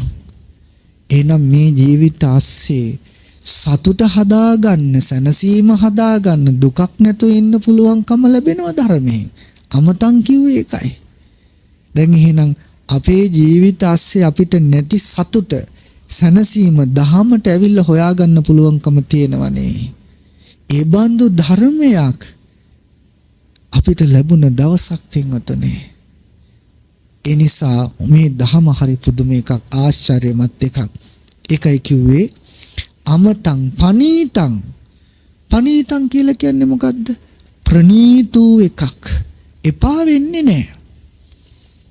දැන් මේ ධර්මයට ආවට පස්සේ ධර්මයට ඇවිල්ලා ධම්මඟ වඩලා කෙලස් ප්‍රහීන කරගෙන සිත පිරිසුදු කරගෙන යද්දී මඟදී එපා වෙන්නේ නැහැ. අනේ කියලා දාලා යන්න හිතෙන්නේ, අතහරින්න හිතෙන්නේ නැහැ. පනීතං. හරි ප්‍රනීතයි. ඒ ප්‍රනීත කියලා කියන්නේ දැන් හිත කෙලස් වලින් නිදහස් වෙන්න පින්වතුනි හිතක හැදෙන්න සංසිඳීම අත්විඳලා බලන්න ඕන. ඒක හරි පුදුම අසිරිමත් එකක්. ඒක මේ රූපයක් දිහා බලලා, ශබ්දයකට හුම්කන් දීලා, රසක් ලබලා, ස්පර්ශයක් ලබලා ලබන වින්දනයක් වගේ නෙවෙයි. ඒ සංසිඳීම සිතේ කෙනෙක් උපදවා ගත්තොත් සමාහිත හිතක පුදුමාකාර නිවීමක් තියෙන්නේ. එහෙමනම් සරියුත් මහරහතන් වහන්සේ රැගෙන වැඩම කරපු ධර්මය කාගේ හද මණ්ඩලේ උපන්න එකක්ද පින්වතුනි? ශාක්‍ය මුනී සමාහිතෝ. සමාහිතෝ ශාක්‍ය මුනීන්ද්‍රයන් වහන්සේගේ හද මණ්ඩලේ උපන්න එකක්. කයං විරාගං අමතං පනීතං. ඒ ධර්මය කෙලෙස් සංසිඳව ගන්න, නොඇලී ඉන්න, ඒමන් නැත්තම් සැනසීම සතුට උදා කරගන්න, ප්‍රණීත බවක් ජීවිතය ඇති කරගන්න උදව් කරන එකක්. දැන් මේ තාක් අපි දැනගත්තේ නිතාම කෙටියෙන් ඔබට මේ කරුණු ටික කියන්නේ කාල වේලාවේ හැටියට බුදුරජාණන් වහන්සේත් ධර්මයේ තියෙන ශ්‍රේෂ්ඨත්වය දහම් දායාදී ලැබුණ දවසේ සිහි කරගන්න ඕන නිසා තමයි මේ කරුණු ටික කිව්වේ. එවනම් අපි දැන් බලමු මිහිඳු මහරහතන් වහන්සේගේ වැඩමවීම පිළිබඳව සහ අද දේශනාවේ මාතෘකාව හැටියට අපි සාකච්ඡා කරන සේරිස්සක විමාන වත්තු දේශනාව දෙසට අවධානය යොමු කරලා මිහිඳු මහරහතන් වහන්සේ ලංකාවට වැඩම කරලා මසක් ඇතුළත මෙන්න මේ විදිහින් තමයි දහම් චාරිකාව සිදු වුණා කියලා අපිට වංශ කතාවල සම්මුඛ වෙන්නේ. ඉස්සල්ලාම මිහිඳු මහරහතන් වහන්සේ දේවානම්පියතිස්ස රජතුමා ඇතුළු පිරිසට මිහින්තලාවේදී සඳහන් කරන චුල්ලහත්ති පදෝපම සූත්‍ර දේශනාව දේශනා කළා කියලා. මේ දේශනාව අහවර වෙනකොට, මේ දේශනාව නිමා වෙනකොට රජතුමා ප්‍රමුඛ 40000ක් පිරිස තුනුරුවන් සරණ ගියා, තිසරණේ පිහිටියා කියලා වංශ කතාවල සඳහන් වෙනවා. අද වගේ දවසක ඈත අතීතයේ මිහින්තලාවේදී චුල්ලහත්ති පදෝපම සූත්‍ර දේශනාව ශ්‍රවණය කරලා 40000ක් පිරිස රජතුමන් සමග තෙරුවන් සරණ ගියා කියලා ධර්මයේ එම නැත්තම් වංශ කතාවල සඳහන් වෙනවා. දෙවනුවට මේ අපේ මිහිඳු මහරහතන් වහන්සේ සමචිත්ත පරියාය සූත්‍රය මිහින්තලාවේදී දෙවියන්ට දේශනා කළා කියලා සඳහන් කරනවා. අසංකේය ගණනක් දෙවිවරු මාර්ග ඵල ලැබූ බවත්, දිව්‍ය නාග ගරුඬ විශාල පිරිසක් තෙරුවන් සරණ ගිය බවත් වංශ කතාවල සඳහන් වෙනවා.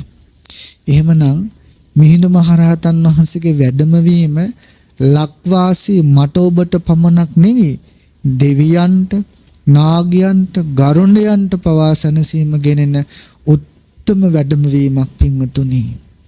ඊළඟට සඳහන් වෙනවා තුන්වෙනියට විමානවත්තු, පේතවත්තු, සත්‍ය සංයුක්තකේ කියන මෙන්න මේ ධර්මස්කන්ධයන් රජමැදුලේදී අනුලා බිසව ප්‍රධාන 500ක් පිරිසට අන් ස්ත්‍රීන්ට එහෙම නැත්නම් අන්තපුර ස්ත්‍රීන්ට දේශනා කළ බව සඳහන් වෙනවා වංශ කතාවල. එෙහිදී අනුලා බිසව ඇතුළු ඒ සඳහන් කරනවා 500ක් ස්ත්‍රීන් සෝවාන් මාර්ගඵලයට පත් වුණ බව වංශ කතාවල සඳහන් කරනවා. ඊළඟට සඳහන් කරනවා ඇත්හලේදී නගරවාසීන් අරමුණු කරගෙන දේවදූත සූත්‍රය මිහිඳු මහරහතන් වහන්සේ දේශනා කරන අතර ඒ දේශනාව ශ්‍රවණය කරලා දහසක් දෙනා සෝවාන් මාර්ග ඵලයට පත් වුණ බව වංශ කතාවල සඳහන් වෙනවා. පින්වතුනි, ඔබ මොහොතකට මේ කරුණු ටිකට අවධානය යොමු කරන්න. මේ මොහොතේ වුණ මේ අපි කතා කළේ බොහෝ කාලයක් තෙරුවන් සරණ ගිහිල්ලා හිටපු අය ගැන නෙවෙයි. මිහිඳු මහරහතන් වහන්සේ වැඩම කරලා දවස් 4ක් යනකොට ධර්මීහාන දහසක් දෙනා සෝවාන් මාර්ග ඵලයකට පත් වෙනවා කියනකොට මෙච්චර කල් ධර්මය අහපු අපි, මෙච්චර කල් ධර්මයේ හැසිරුණා කියන අපි අපේ වීරිය කොතනද තියෙන්නේ කියලා කල්පනා කරලා බලන්න. අපේ උත්සාහය කොතනද තියෙන්නේ කියලා කල්පනා කරලා බලන්න. පින්මදි කමක් නෙවෙයි. පින්මදි නම් අපිට මේ තරම් ශ්‍රේෂ්ඨ දහම් පරයයක් අහන්න ලැබෙන්නේ නැහැ. උත්සාහය, වීරිය, සතිමත් බව අපිට අඩු බවක් තියෙන්නේ.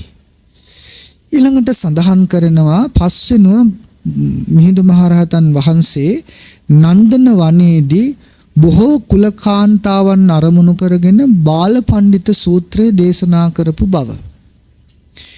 ඒ අවස්ථාවේ 1000 කාන්තාවන් සෝවාන් මාර්ග ඵලයට පත් වුණා කියලා වංශ කතාවල සඳහන් වෙනවා. ඊළඟට සඳහන් කරනවා අග්ගිකන්දෝපම සූත්‍ර දේශනාව නන්දන වනයේදී මහා ජනයාට දේශනා කළා. ඒ දේශනාව අවසානයේදී දහසක් දෙනා සෝවාන් මාර්ග ඵලයට පත් වුණා කියලා වංශ කතාවල සඳහන් කරන බලන්නකෝ. ඒ ධර්මයේ අහන අය අවබෝධ කරගත්තනේ. ඒ අහන අය ධර්මයේ තේරුම් ගත්තනේ. ඇයි අපිට බැරි? ඇයි අපි උත්සාහ නොකරන්නේ තවත් කියලා ඔය ඇත්තන්ගෙන් අහලා බලන්න. ඊළඟට සඳහන් කරනවා නන්දන වනයේදී මහ ජනතාවට ආශිවිසෝපම සූත්‍රය දේශනා කරනවා. එතනදී දහසක් පුරුෂයන් සෝවාන් මාර්ග ඵලයට පත් වුණා කියලා සඳහන් කරනවා. ඊළඟට අනමතග්ග සූත්‍රය මහ ජනතාවට නන්දන වනයේදී දේශනා කරනවා. දහසක් දෙනා සෝවාන් වුණා කියලා සඳහන් කරනවා. ඊළඟට කජ්ජනීය සූත්‍රය මහ ජනතාවට නන්දන වනයේදී දේශනා කළා. එතනදී දහසක් දෙනා සෝවාන් මාර්ග ඵලයට පත් වෙනවා. ගෝමයේ පිණ්ඩූපම සූත්‍රය දේශනා කරනු ලබනවා නන්දන වනයේදී ඊළඟට මහ ජනතාවට. එතනදී දහසක් දෙනා සෝවාන් මාර්ග ඵලයට පත් වුණා කියලා සඳහන් වෙනවා. බලන්න පින්වතුනි, පොසොන් සඳ උදාවෙන් නිවුන ජීවිත අතීතයේ තිබුණා. අපේ ජීවිතත් නිවා ගන්න ඕන. ධම්සක් පැවතුම් සූත්‍රය ඊළඟට මහ ජනතාව වෙනුවෙන් දේශනා කරන බව නන්දන වනයේදී සඳහන් වෙනවා. දහසක් දෙනා සෝවාන් මාර්ග ඵලයට පත් වෙනවා. අපමාද සූත්‍ර දේශනාව රජමෙඳුරේදී රජතුමාට ඊළඟට දේශනා කරපු බව වංශ කතාවල සඳහන් වෙන අතරම ඊළඟට රජතුමා ඇතුළු පිරිසට සෑගිරියේදී මිහිඳු මහරහතන් වහන්සේ දේශනා කරන වස්සූපනායක කන්දේ දේශනා කරනවා. එතනදී අරිට්ඨ අමතය ඇතුළු 55 දෙනෙක් ඒ සහෝදරයන් මහාන පැවිදි භාවයට පත් වුණ බවත් හිස රැවුල් බාන මොහොතේදීම අරහත්ත්වයට පත් වුණ බවත් ධර්මයේ සඳහන් කරනු ලබනවා. එහෙමනම් මිහිඳු මහරහතන් වහන්සේගේ වැඩම වීම තුළ මාසක් ඇතුළත මෙන්න මේ විදිහට 8500කට ආසන්න අධික ප්‍රමාණයක් මාර්ගඵල ලැබමින් ධර්මයෙන් සැනසෙන්න වාසනාව උදා කර ගන්නට යෙදුන බව වංශ කතාවල ධර්මයේ සඳහන් වෙනවා. ආන්නේ මිහිඳු මහරහතන් වහන්සේගේ වැඩම වීමෙන් දේශනා වුණ සාකච්ඡා කරන්නට යෙදුන විමාන වත්තුවට අන්තර්ගත දේශනාවක් තමයි අද අපි සාකච්ඡා කරන්න බලාපොරොත්තු වෙන්නේ. සේරිස්සක විමාන වත්තු දේශනාව. පින්වතුනි, බුදුරජාණන් වහන්සේ පිරිනිවන් පෑවායින් පස්සේ කුමාර කශ්‍යප කියන මහරහතන් වහන්සේ 500ක් ශ්‍රාවක සංඝ පිරිස එක්ක සේතව්‍යා කියන ප්‍රදේශයට වැඩම කළා. ඒ කාලේ සේතව්‍යා කියන ප්‍රදේශය පාලනය කරේ පායාසි කියලා රාජඤ්ඤයෙක්. රාජඤ්ඤ කියන්නේ කාටද පින්වතුනි? ඔටුනු නොපලන්නා වූ එහෙම නැත්නම් ඔටුනු නොපලඳු රජතුමා තමයි රාජඤ්ඤ කියලා කියන්නේ. ඔටුනු පලඳලා නැහැ. ඒ තරම් බලයක් හිමි වෙලා නැහැ. හැබැයි රාජ්‍ය පාලනය කරනවා මේ පායාසි රාජඤ්ඤ. මෙන්න මේ පායාසි රාජඤ්ඤ රජතුමා සඳළුතලේ ඉන්නකොට දවසක් දකිනවා විශාල ජනතාවක් මාලිගාව පසු කරමින් එක්තරා පැත්තකට එක්තරා ප්‍රදේශයකට ගමන් කරනවා දිශාවකට. ළඟ හිටපු අතවැසියෙකුගෙන් පායාසි රාජඤ්ඤ රජතුමා ප්‍රශ්න කරනවා කොහෙද මේ පිරිස යන්නේ? ඒ වෙලාවේ මතක් කරනවා ඊටාම කල්යාණ මිත්‍ර පායාසි රජතුමාට මතක් කරනවා ඊටාම කල්යාණ මිත්‍ර කුමාර කාශ්‍යප නම් ශ්‍රමණයන් වහන්සේ නමක් වැඩම කරලා උන්වහන්සේ දහම් කතාව කරනවා. අහගෙන ඉන්න මිනිස්සුන්ගේ හිත නිවිලා යනවා. අහගෙන ඉන්න මිනිස්සුන්ගේ හිත හැදෙනවා. මිනිස්සුන්ගේ දුක් දුරු වෙලා යනවා. ආන්ගේ කුමාර කාශ්‍යප නම් වූ උතුම් කල්යාණ මිත්‍රයන්න් වහන්සේ සම්මුඛ වෙන්නයි මේ පිරිස යන්නේ කියලා පායාසි රාජඤ්ඤ රජතුමාට අතවැසියා ප්‍රකාශ කළා. ආන්නේ වෙලාවේ මේ පායාසි රාජඤ්ඤ රජතුමා අතවැසියට කියනවා වහාම ගිහිල්ලා මේ මිනිස්සුන්ට ඉන්ට කියන්න. ඇයි ඉන්ට කියන්නේ? ඔය ගමන ගිහිල්ලා ඔය මිනිස්සු අමාරුවේ වැටේ.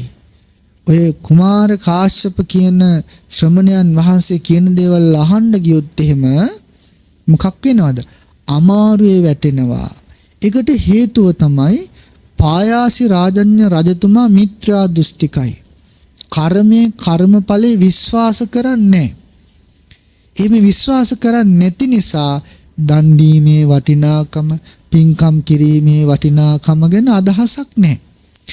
ඒ අදහස දරාගෙන ඉන්න නිසා එයාට හිතෙනවා කවුරු හරි කෙනෙක් පින්කම් කළොත් එහෙම ඒක නිකන් මෝඩ වැඩක්.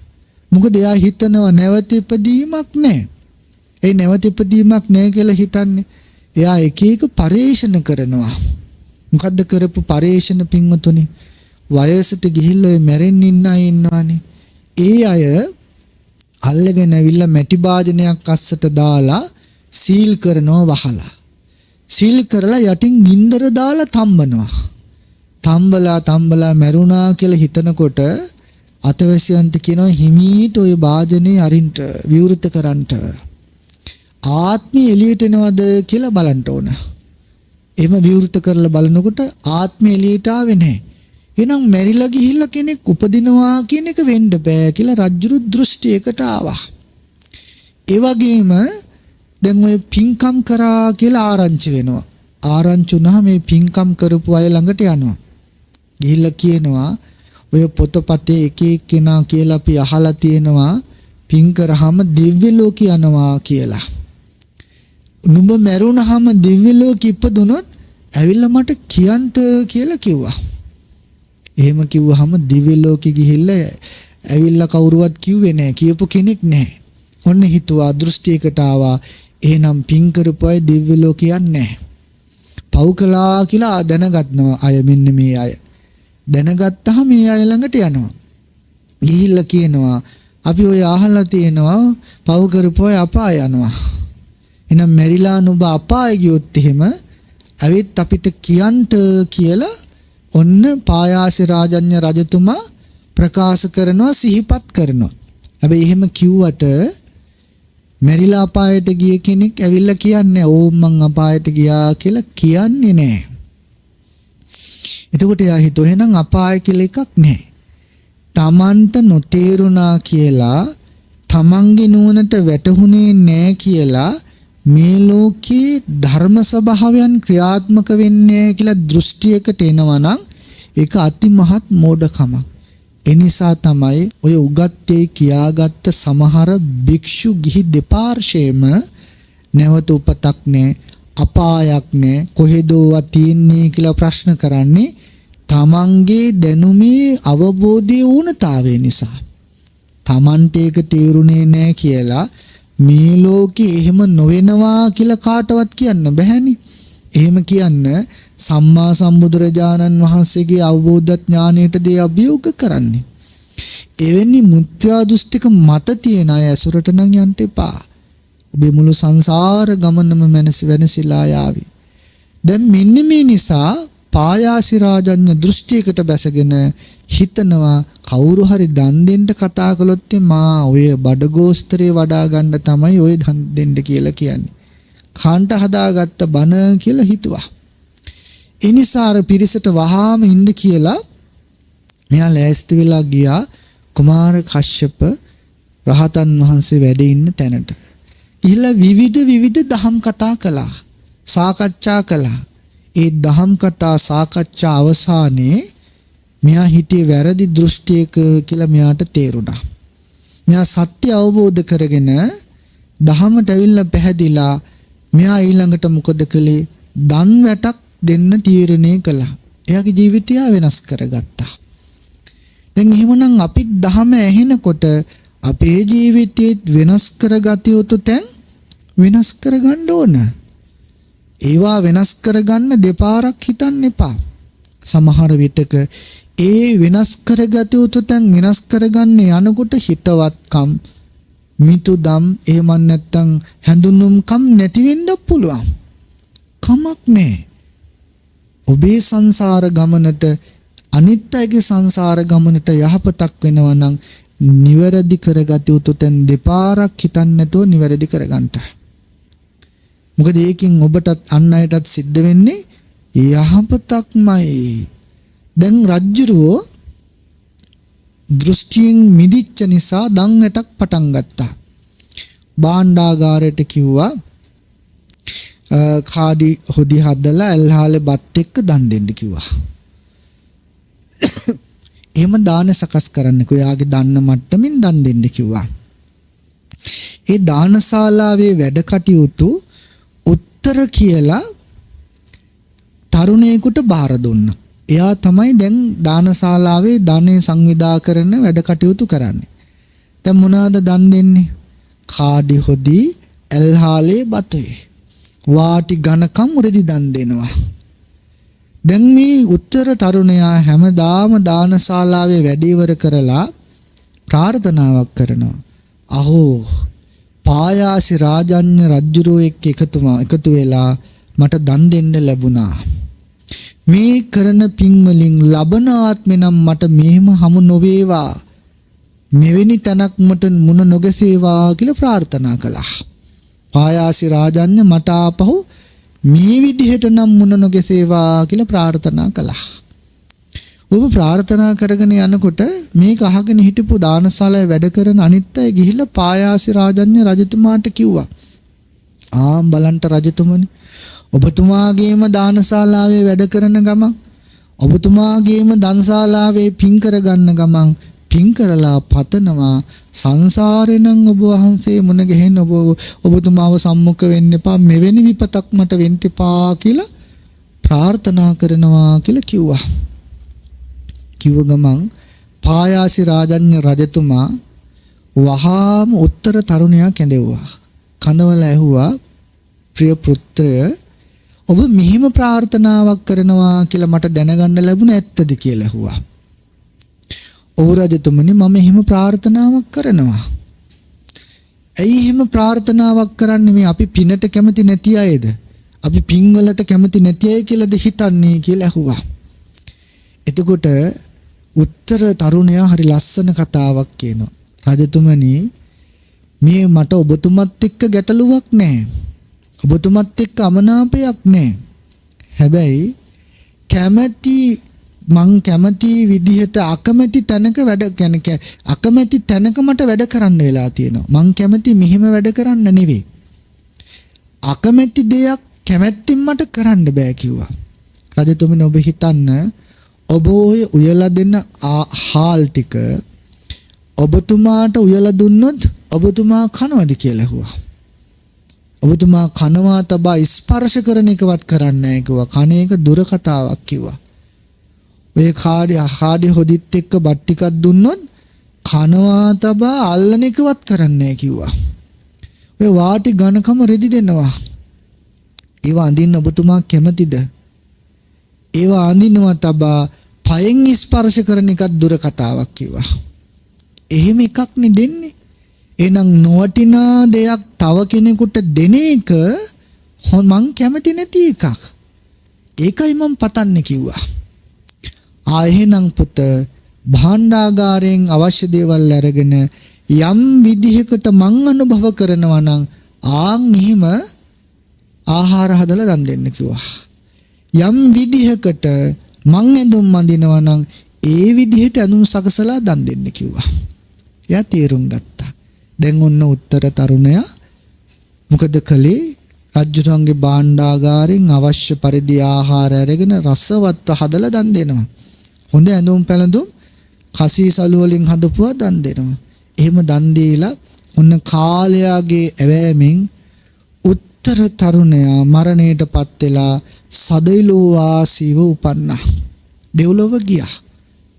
ඊළඟට පායාසි රාජඤ්ඤ රජතුමා මරණයටපත් වෙලා සියාතින් දන් නොදී, සකස් නොකොට දන් නොදී, කැමැත්තෙන් දන් නොදී, ඒ වගේම ඉවත දාන දෙයක් හැටියට දන් දීලා, ගෞරව නැතුව දන් දීලා එයා උපන්නා කොහෙද? සදෙව්ලොවට අයිති භූමාටක දෙවියන් වාසය කරන දෙව්ලොව සේරිස්සක කියන හිස් විමානේ උපන්නා. සේරිස්සක කියන හිස් විමානේ උපන්නා. සියාතින් දන් දීලා, සකස් කරලා දන් දීලා, ගෞරව සම්පයුක්තව දන් දීලා, ඊළඟට ඉවත දාන දෙයක් හැටියට නෙමෙයි ප්‍රයෝජනවත් දෙයක් දන් දීලා උත්තර තරුණයා සදෙව්ලොව උපන්නා. ඕන් එහෙනම් බලන්න පින්වතුනි, අපි යමක් දෙනකොට සියතින් දෙන්න පුරුදු වෙන්න ඕන. තමන්ගේ අතින්ම සකස් කරලා තමන්ගේ අතින්ම දෙන්න පුරුදු වෙන්න ඕනේ. සකස් කරලා දෙන්න ඕන. දෙන දේ පිරිසිදුව පිළිවෙලට ලස්සනට සකස් කරලා දන් දෙන්න ඕන. ඉවත දාන දෙයක් හැටියට දෙන්න හොඳ නැහැ. ඒ වගේම ගෞරවයෙන් දෙන්න ඕන.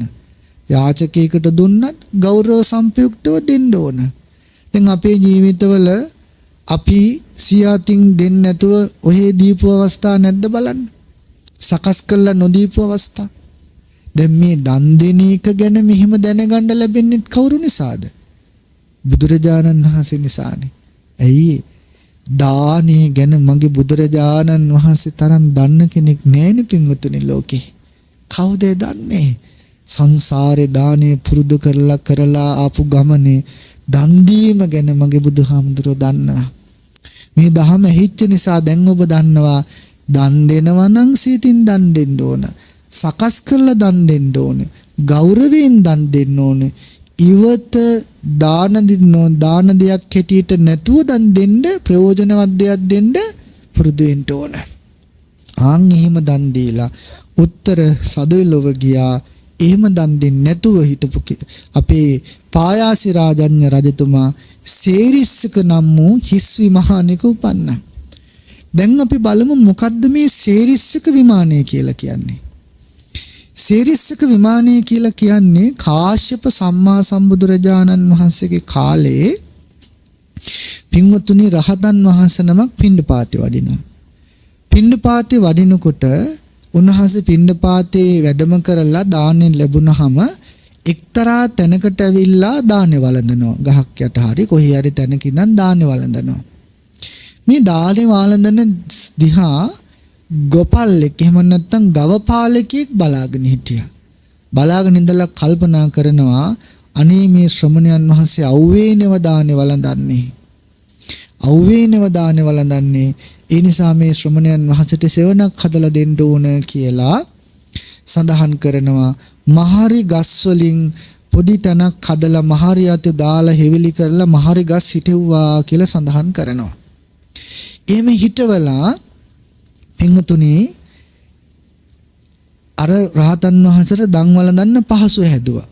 ඒ හදපු පිණෙන් කාශ්‍යප සම්බුද්ධ ශාසනය කරපු පිණෙන් දැන් ඒ කෙනා මරණයෙන් පස්සේ ගිහිලා උපන්නා අර මහරි ගස් වගේ ලස්සන විමානයක. ඒ විමානෙට තමයි සේරිස්සක කියලා කියන්නේ. ඒ විමානේ උපන්න ඒ ගවපාලකතුමා දිව්‍ය පුත්‍රයා අපේ ගෞතම සම්මා සම්බුද්ධ ශාසනය දක්වාම සේරිස්සක විමානේ වාසය කළා. දැන් ඔන්න සේරිස්සක විමානේ නිර්මාණය වෙච්ච හැටි. වාසය කරලා අපේ ගෞතම සම්බුද්ධ ශාසනයේ බුදුරජාණන් වහන්සේ පහළ වුණාම මනුලොව ඉන්දියාවේ දඹදිව උපන්නා. නම තමයි ගවම්පති. යසකල පුත්‍රයාගේ යාළුවෙක්. යසකුල පුත්‍රයාගේ යාළුවෙක්. යසකුල පුත්‍රයා පැවිදි භාවයට පත් වුණා කියලා දැනගත්තාම යාළුවෝ ටික කල්පනා කළා අපේ යාළුවා මේ ගියේ ගමන ගියේ මේ කටයුත්ත ශ්‍රේෂ්ඨ එකක් නිසා. එහෙනම් අපිත් පැවිදි වෙන්න ඕන කියලා අර පුන්නජී ආදී කොටගත්ත ගවම්පති ස්වභාව ආදී කොටගත් මේ පිරිස පැවිදි භාවයට පත් වුණා. පැවිදි වෙලා ගවම්පති ස්වාමීන් වහන්සේ අරහත්ත්වයට පත් වෙලා බැලුවා අතීත ජීවිත. බැලුවාම අර සේරිස්සක විමානේ තාම තියෙනවා. ඒ සේරිස්සක විමානෙට දවල්ට දාන වළඳලා විවේක සුවයෙන් ඉන්න වැඩම කරනවා. ආන්නේ හිස් විමානෙට වැඩම කරනකොට ටික දවසක් යනකොට ඔන්න දකින්න මේ විමානේ තවත් එක්කෙනෙක් ඉන්නවා. එහුව කවුද නුඹ? අනේ ස්වාමීනි මම පායාසි රාජඤ්ඤ කියන මනුලව ජීවත් වෙච්ච රජතුමා. සකස් නොකොට දන් දීලා සියාතින් දෙන්නතෝ දන් දීලා ගෞරව නැතෝ දන් දීලා ඉවත දාන විදිහට දන් දීලා පින අඩුවෙන් කරන් මම මෙතනට ආව තනියම ඉන්නවා කිව්වා. ඔන්න බලන්න සංසාරේ පිනක් මුණත් හරියට කරගත්තේ නැත්නම් නෙන දේ. ඒ දේ වෙනවා පිනක් කරනකොට හරියට ලස්සනට කරන්න පුරුදු වෙන්න ඕනේ. ඒක පුංචි පින්කමක් වෙන්න පුළුවන්. ගෙදරක සම්බුද්ධ පූජාව තියනවා වෙන්න පුළුවන්. ස්වාමින් වහන්සේ නමකට දාන ටිකක් පිළිගන්නනවා වෙන්න පුළුවන්. යාචකයෙකුට යමක් දෙනවා වෙන්න පුළුවන්. කොමන පින්කමක් කළත් ඒක සකස් කරලා සියාතින් ගෞරවයෙන් ඉවත නොදාන දෙයක් හැටියට දෙන්න පුරුදු වෙන්න ඕන. ඒ ටික අපිට අහන්න ලැබෙන්නේ කවුරු නිසාද? බුදුරජාණන් වහන්සේගේ ධර්මයෙන් මිහිඳු මහරහතන් වහන්සේ නිසා. නැත්තම් දන් දෙන එක ගැන අපි කොහොම දැනගන්නද? අපි දැනගන්න විදිහක් නැහැනේ. අපි දන්නේ නැහැනේ. ඒ දැනගත්තෙත් මිහිඳු මහරහතන් වහන්සේ නිසාම බව මතක තියාගන්න. දැන් අර ගවම්පති රහතන් වහන්සේ සේරිස්සක විමානයේ ඉන්න දිව්‍ය පුත්‍රයාට කිව්වා එහෙනම් ඔබ මේ විමානේ වාසය කරන්නට කියලා උන්වහන්සේ වැඩම කළා. වැඩම කරාම මේ සේරිස්සක දිව්‍ය පුත්‍රයා දැන් මේ විමානේ ඉපදුනාට පස්සේ සේරිස්සක දිව්‍ය පුත්‍රයා හැටියට තමයි හඳුන්වන්නේ දක්වන්නේ ධර්මයේ තුල. වෙසමුණි දිව්‍ය රාජයා මුණ ගෙහෙන්න ගියා. යක්ෂ කුලයට අයිති කට්ටියක් මේ. ගිහිල්ලා විස්තර කිව්වහම එහෙනම් ඔබ ওই සීරිස්සක විමානෙට වෙලා ওই වැලි කතරේ යන අය රැකවරණයේ සලසමින් තුනුරුවන් සරණ ගියා ඉන්නවනම් රැකවරණයේ සලසමින් කටයුතු කරන්න කියලා අනුදැන වදෑරුවා. දැන් ඔන්න සීරිස්සක විමානයේ පායාසි රාජඤ්ඤ රජතුමා ඉපදිලා ඉන්නවා. දවසක් වෙළඳාම යන කට්ටියක් මේ කාන්තාරේ මේ වැලි කතරින් යනවා. යනකොට ඒ අයට කෑම බීම නැතුව අතරමං වෙලා බොහොම පීඩාවට පත් වෙලා ඉන්නකොට දකින්නවා ලස්සන තැනක් තියෙනවා දිව්‍ය විමානයක්. ලස්සන තැනක් තියෙනවා. ඒ තැනට කිට්ටු වුණා. කිට්ටු වුණාම ඒ අය අහනවා ඔබ කවුද? දැන් අර දිව්‍ය විමානයේ ඉන්න සේරිස්සක දිව්‍ය පුත්‍රයෝ පේනවා. අර පිරිස අහන ඔබ කවුද? එතකොට සේරිස්සක විමානයේ ඉන්න මේ කෙනා කියනවා සේතව්‍යා නුවර පායාස කියලා රජ කෙනෙක් හිටියා. ඒ රජතුමා යසස් ඇති භූමාට දෙවි කෙනෙක් අතර ඉපදුනාය. දෙවියෝ තමයි මම කියලා කිව්වා. එහෙම කියලා අහනවා මේ වැලි කාන්තාරේ අමනුස්සන්ගේ වාසස්ථානයක් වගේ තියෙන වැලි කතරේ කෑම අඩුවෙන් තියෙන වතුර බොන්න තැනක් නැති මේ දුෂ්කර මාර්ගයේ වැලි කතරේ නුඹලා කොහෙද මේ යන්නේ අතරමං වෙලාවක්ද කියලා සේරිස්සක දිවියෝ අර කණ්ඩායමෙන් අර කාන්තාරේ ඇවිදගෙන ගිය සම්මුකුණ වෙළඳ කණ්ඩායමෙන් ප්‍රශ්න කරනවා මේ වැලි කතරේ පළතුරුත් නෑ ගින්දරට ඕන කරන දේවලුත් නෑ කෑම බීම හොයා ගන්නත් නෑ මේ තියෙන්නේ රත් වෙලාගේ දරුණු රළු පස් වැලි විතරයි මෙහිම තැනක ඔයගොල්ලෝ මොකද්ද කරන්නේ කියලා අහන ගමන් ආපහු අහනවා මේ රළු පසක් තියෙන රත් වෙච්ච කබලක් වගේ සැපයක් නැති පරලව නරකයක් වගේ බොහෝ කල් ඉඳලා පිසාචයන්ට වාසස්ථානයක් බවට පත් වුණා වගේ මේ ප්‍රදේශය හරියට ඍෂිවරුන්ගේ සාපේට ලක් වෙච්ච භූමියක් වගේ. මේ භූමිය ඔබ මොනවද කරන්නේ? අතරමං වෙලාවද්ද? එහෙම නැත්නම් රජ්ජුරුවන්ගෙන් දනුවමක් ලැබිලවද්ද? බයක් ඇති වෙලාවද්ද? සුරු බියක් සතුරු බියක් ඇති වෙලාවද්ද මේ ප්‍රදේශයට මේ ආවේ? එහෙම නැත්නම් මම්මුලා වෙලාවද්ද කියලා ප්‍රශ්න කළා. ආන් හිම ප්‍රශ්න කරාම මේ පිරිස සේරිස්සක දිවි පුත්‍රයා දිහා බලලා කියනවා දිවි පුත්‍රය අපි අංගමගද කියන රටවල් වල ඉන්න වෙළඳාම් කරන ගැල්කරුවෝ. අපි මේ බොහෝ බඩු මුට්ටු පුරවාගෙන වෙළඳාමේ ගිහිල්ලා සඳහන් කරන සින්දු සෝවීර කියන දේශයට ගිහිල්ලා මුදල් ටිකක් උපයගෙන යහමින් ජීවත් වෙන්නයි අපි මේ ආවේ. හැබැයි අපි ආපු වෙලාව වැරදි. අපි පාරට බැස්සේ වැරදි වෙලාවක. අපි තැනක් නොතනක් නැතුව මේ කාන්තාරට ඇවිල්ලා අතරමං වුණා. අතරමං වෙලා අපේ ගමන යන්න බැරි වුණා. අපේ ජීවිතයේ තිබුණ ආසාව නැති වෙලා ගියා. අපි හොඳටම බය වෙලා මම්මුලා වෙලා ඉන්න වෙලාවේ යන්න දිහාවක් නැතුව ඉන්න වෙලාවේ ඔබගේ මේ දිව්‍ය විමානයේ දැක්කේ. ඒ දැක්කහම අපිට ආපහු බලාපොරොත්තුවක් ඇති වුණා. අනේ අපිට ජීවත් වෙන්න අවස්ථාව ලැබුණානේ. ඊට පස්සේ කියනවා මේ වගේ ලස්සන තැනක් දිව්‍ය විමානයක් අපි කොහේදිවත් දැකලා නැහැ. මේ දිව්‍ය විමානේ දැක්කට පස්සේ තමයි අපිට සතුටු සිත් ඇති උනේ කියලා කිව්වහම සේරිස්සක දිවි පුත්‍රයා කියනවා හැමතැනම වෙළඳාම යන ඔබ මේ මනුස්ස ලෝකේ ගොඩාක් තැන් දකින්න ඇති. ඒ දකින්න තැන් එක්ක මේ දිව්‍ය විමානේ මොන වගේ එකක් කියලාද ඔබට හිතෙන්නේ කියලා ඇහුවා. එතකොට කියනවා වෙන රජවරුන්ට අයිති රාජධානි වලට අපි එහෙට මෙහෙට ගිහිල්ලා ගොඩාක් තැන් දැක්කත් මෙච්චර ලස්සන තැනක් නම් අපි දැකලා නැහැ. මෙච්චර ප්‍රණීත දේවල් තියෙන තැනක් නම් අපි දැකලා නැහැ. පුදුම ලස්සනක් නෙමෙයි මේ දිව්‍ය විමානේ තියෙන්නේ කියලා කියනවා. දැන් මේ කියන්නේ චාතුම් මහා රාජික දිව්‍ය විමානයක් නෙවෙයි. දිව්‍ය ලෝකෙත් පහළම තියෙන භූමාට දෙවියන්ට අයිති දිව්‍ය විමානයක් මෙච්චර ලස්සනයි කියලා හිතෙනවා නම් සුන්දරයි කියලා හිතනවා නම් චාතුම් මහා රාජිකාදී සදෙව්ලොව විමාන කොච්චර සුන්දර ඇද්ද?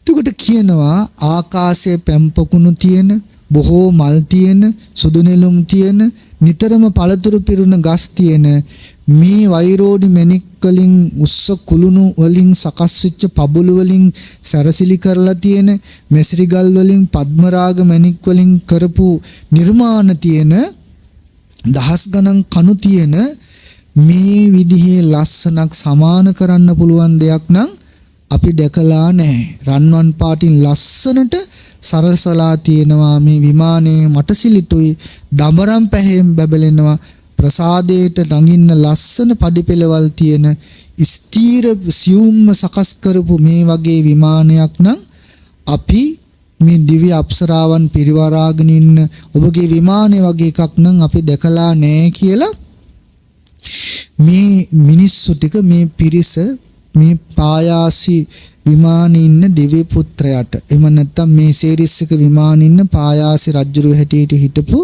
මේ සේරිස්සක දිව්‍ය පුත්‍රයාට ප්‍රකාශ කළා.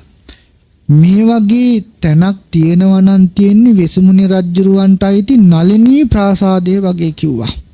කියන්නේ වෙසමුණි රජුරවන්ට තියෙන නලිනී කියලා ප්‍රාසාදයක්. ඒ වගේ ලස්සනයි කිව්වා.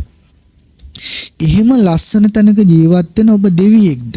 එහෙම නැත්නම් යකෙක්වත්ද? එහෙම නැත්නම් සක්‍ර දේවේන්ද්‍රයන්ද? එහෙම නැත්නම් මිනිස්සෙක්වත්ද? අපිට කියන්න ඔබ කවුද කියලා කිව්වා. එතකොට කිව්වා වෙලෙන්දෙනි මගේ නම සේරිස්සක. මම යක්ෂයෙක්, යක්ෂ ගෝත්‍රයට අයිති කෙනෙක්. මං කාන්තාරයේ සහිත වැලිකතරේ ආරක්ෂා කරන කෙනා. මේ ප්‍රදේශය මමයි පාලනය කරන්නේ. වෙසමුණි රජුරන්ගේ වචනයට අනුව මම මෙහි බලාගෙන ඉන්නවා කියලා මතක් කළා. එතකොට අර මිනිස්සු ටික අහනවා ඔබේ ඔය සම්පත් ලැබුණේ කොහොමද? ක්‍රමයෙන් පරිණාමයටපත් වෙලා ගියාද? තමන් විසින්ම උපදව ගත්තද? දෙවිවරු දුන්නද? කියලා ওই විදිහට ප්‍රශ්න කළා. මේ සම්පත් මේ දේවල් ලැබුණේ කොහොමද කියලා. අන්න එතකොට කියනවා වෙලෙන්දෙනි මගේ මේ සම්පත් ක්‍රමයෙන් වර්ධනය වෙලා පරිණාමය වෙලා මම විසින් උපදවගත් එකක් නෙවෙයි. දෙවියෝ මට දුන්න එකක් නෙවෙයි. මම සංසාරගත ජීවිතේ කරගත්ත පුණ්‍ය කර්ම නිසා තමයි මට මෙච්චර දෙයක් ලැබුණේ කිව්වා. එහෙනම් අපේ ජීවිතවලත් ලැබිලා තියෙන දේවල් ලැබිලා තියෙන්නේ මොකක් නිසාද? පින් නිසා. ඊට පස්සේ මතක් කළා එහෙමනම් ඕවා ලබන්න මේ මිනිස්සු අහනවා ඔය දේවල් ලබන්න ඔබ කරපු දේ මොකක්ද? ඔබ සමාදන් වෙච්ච දේ මොකක්ද? ඔබ වඩපු බඹසර ජීවිතේ මොකක්ද කියලා අපිටත් කියලා දෙන්න කිව්වා. එහෙම කිව්වහම කොසල් රජ මේ සඳහන් කරන කොසල් ජනපදයේ රජ කරපු පායාස රාජඤ්ඤ කියන රජුරුව මම පින්පව් විශ්වාස කළේ නැහැ, අපාය විශ්වාස කළේ නැහැ, මෙරිලා උපදින එක විශ්වාස කළේ නැහැ. පාපී කෙනෙක් වෙලා හිටපු මට කුමාර කාශ්‍යප නම් වූ කල්යාණ මිත්‍රයාණන් වහන්සේ මුණ ගැහුණා. ඒ මුණ ගැහිම නිසා උන්වහන්සේකින් ධර්මයේ කතා කළ සාකච්ඡා කරලා මම උපාසකෙක් බවට පත් වුණා. සතුන් මරණකින් වැළකීලා, වරකමින් වැළකීලා, කාමයේ වරදව හැසිරෙන එකකින් වැළකීලා, බොරු කියන එකකින් වැළකීලා, මත්පැන් බොන එකකින් වැළකීලා මම ධාර්මික ජීවිතයක් ගත කළා. ඒක තමයි මගේ කෘතය. ඒක තමයි සමාදන් වුණ දේ. ඒක තමයි මං කරගත්ත පින. දාන ආදී පින්කම් කළා කියලා මතක් කළා. එහෙම කියලා සේරික්ෂක දෙවියෝ කියනවා මේ මිනිස්සු හැටියට ඔය හැමදෙනාම ඒක තීරුම් ගන්න. ඒ නිසා ඔබත් ලැබෙන හැම වෙලාවෙම යහපතේ යෙදෙන්න කියලා මතක් කළා. අකුසල් කරන කෙනා මරණින් යා පැත්තේ අපායට යනවා, ශෝක කරන වද බන්ධන වලට පත් වෙනවා. ඒ නිසා කුසලයේ යහපතේ හැසිරෙන්න කියලා බණක් කිව්වා. ඒ බණ කියනකොට සේරිස්සක විමානේ හිටපු අනිත් දිව්‍ය පුත්‍රයන්ගේ මූණු මැලවිලා ගියා. කලබලයක් උපන්නා. ඔක්කොම කලබල වුණා. එතකොට කිව්වා අර මිනිස්සු දිව්‍ය පුත්‍රය ඔබ සහ ඔබේ පිරිසේ මූණු මැලවිලා ගියා. කලබල වුණා. මොකද්ද හේතුව? මේ විමානේ හැදිලා තියෙන මේ දිව්‍ය පුත්‍රයා කියන මේ විමානේ හැදිලා තියෙන්නේ මහරි කියන ගස් වලින්. මේ මහරි ගස්වල මල් පෙති අවුරුදු 100කට සැරයක් මල් පෙත්තක් වැටෙනවා. ඒ වැටෙනකොට අපි දන්නවා මනුස්ස ලෝකේ අවුරුදු 100ක් ගත වෙලා ගියා. අපිට ඊට පස්සේ ජීවත් වෙන්න තියෙන දවස් අඩු වෙනවා. එහෙම වැටිලා අපි දැන් දන්නවා මේ වැටිච්ච මල් පෙත්ත නිසා මනුස්ස ලෝකේ ආයුෂ වලින් අපිට තව තියෙන්නේ පුංචි කාලයක්, අවුරුදු 500ක් වගේ කාලයක් තියෙන අපිට තව ජීවත් වෙන්න. අපිට ජීවිතේ නැති වෙනවා, මේ ටික අහිමි වෙනවා කියලා දැනගත්තාම අපි කලබල වුණා. ඒකයි කලබල වුනේ. මේ මිනිස්සු කියනවා දෙවි පුත්‍රය කොච්චර ලොකු කාලයක්ද තව අවුරුදු 500ක් කියන්නේ. කලබල වෙන්න දෙයක් නෙවෙයිනේ. ඒකට මතක් කළා ඔය කිව්වට අවුරුදු 500 ඔබට ලොකු වුණාට අපිට දීර්ඝ නෑ, කිටි ඉක්මනින් ගෙවිලා යනවා.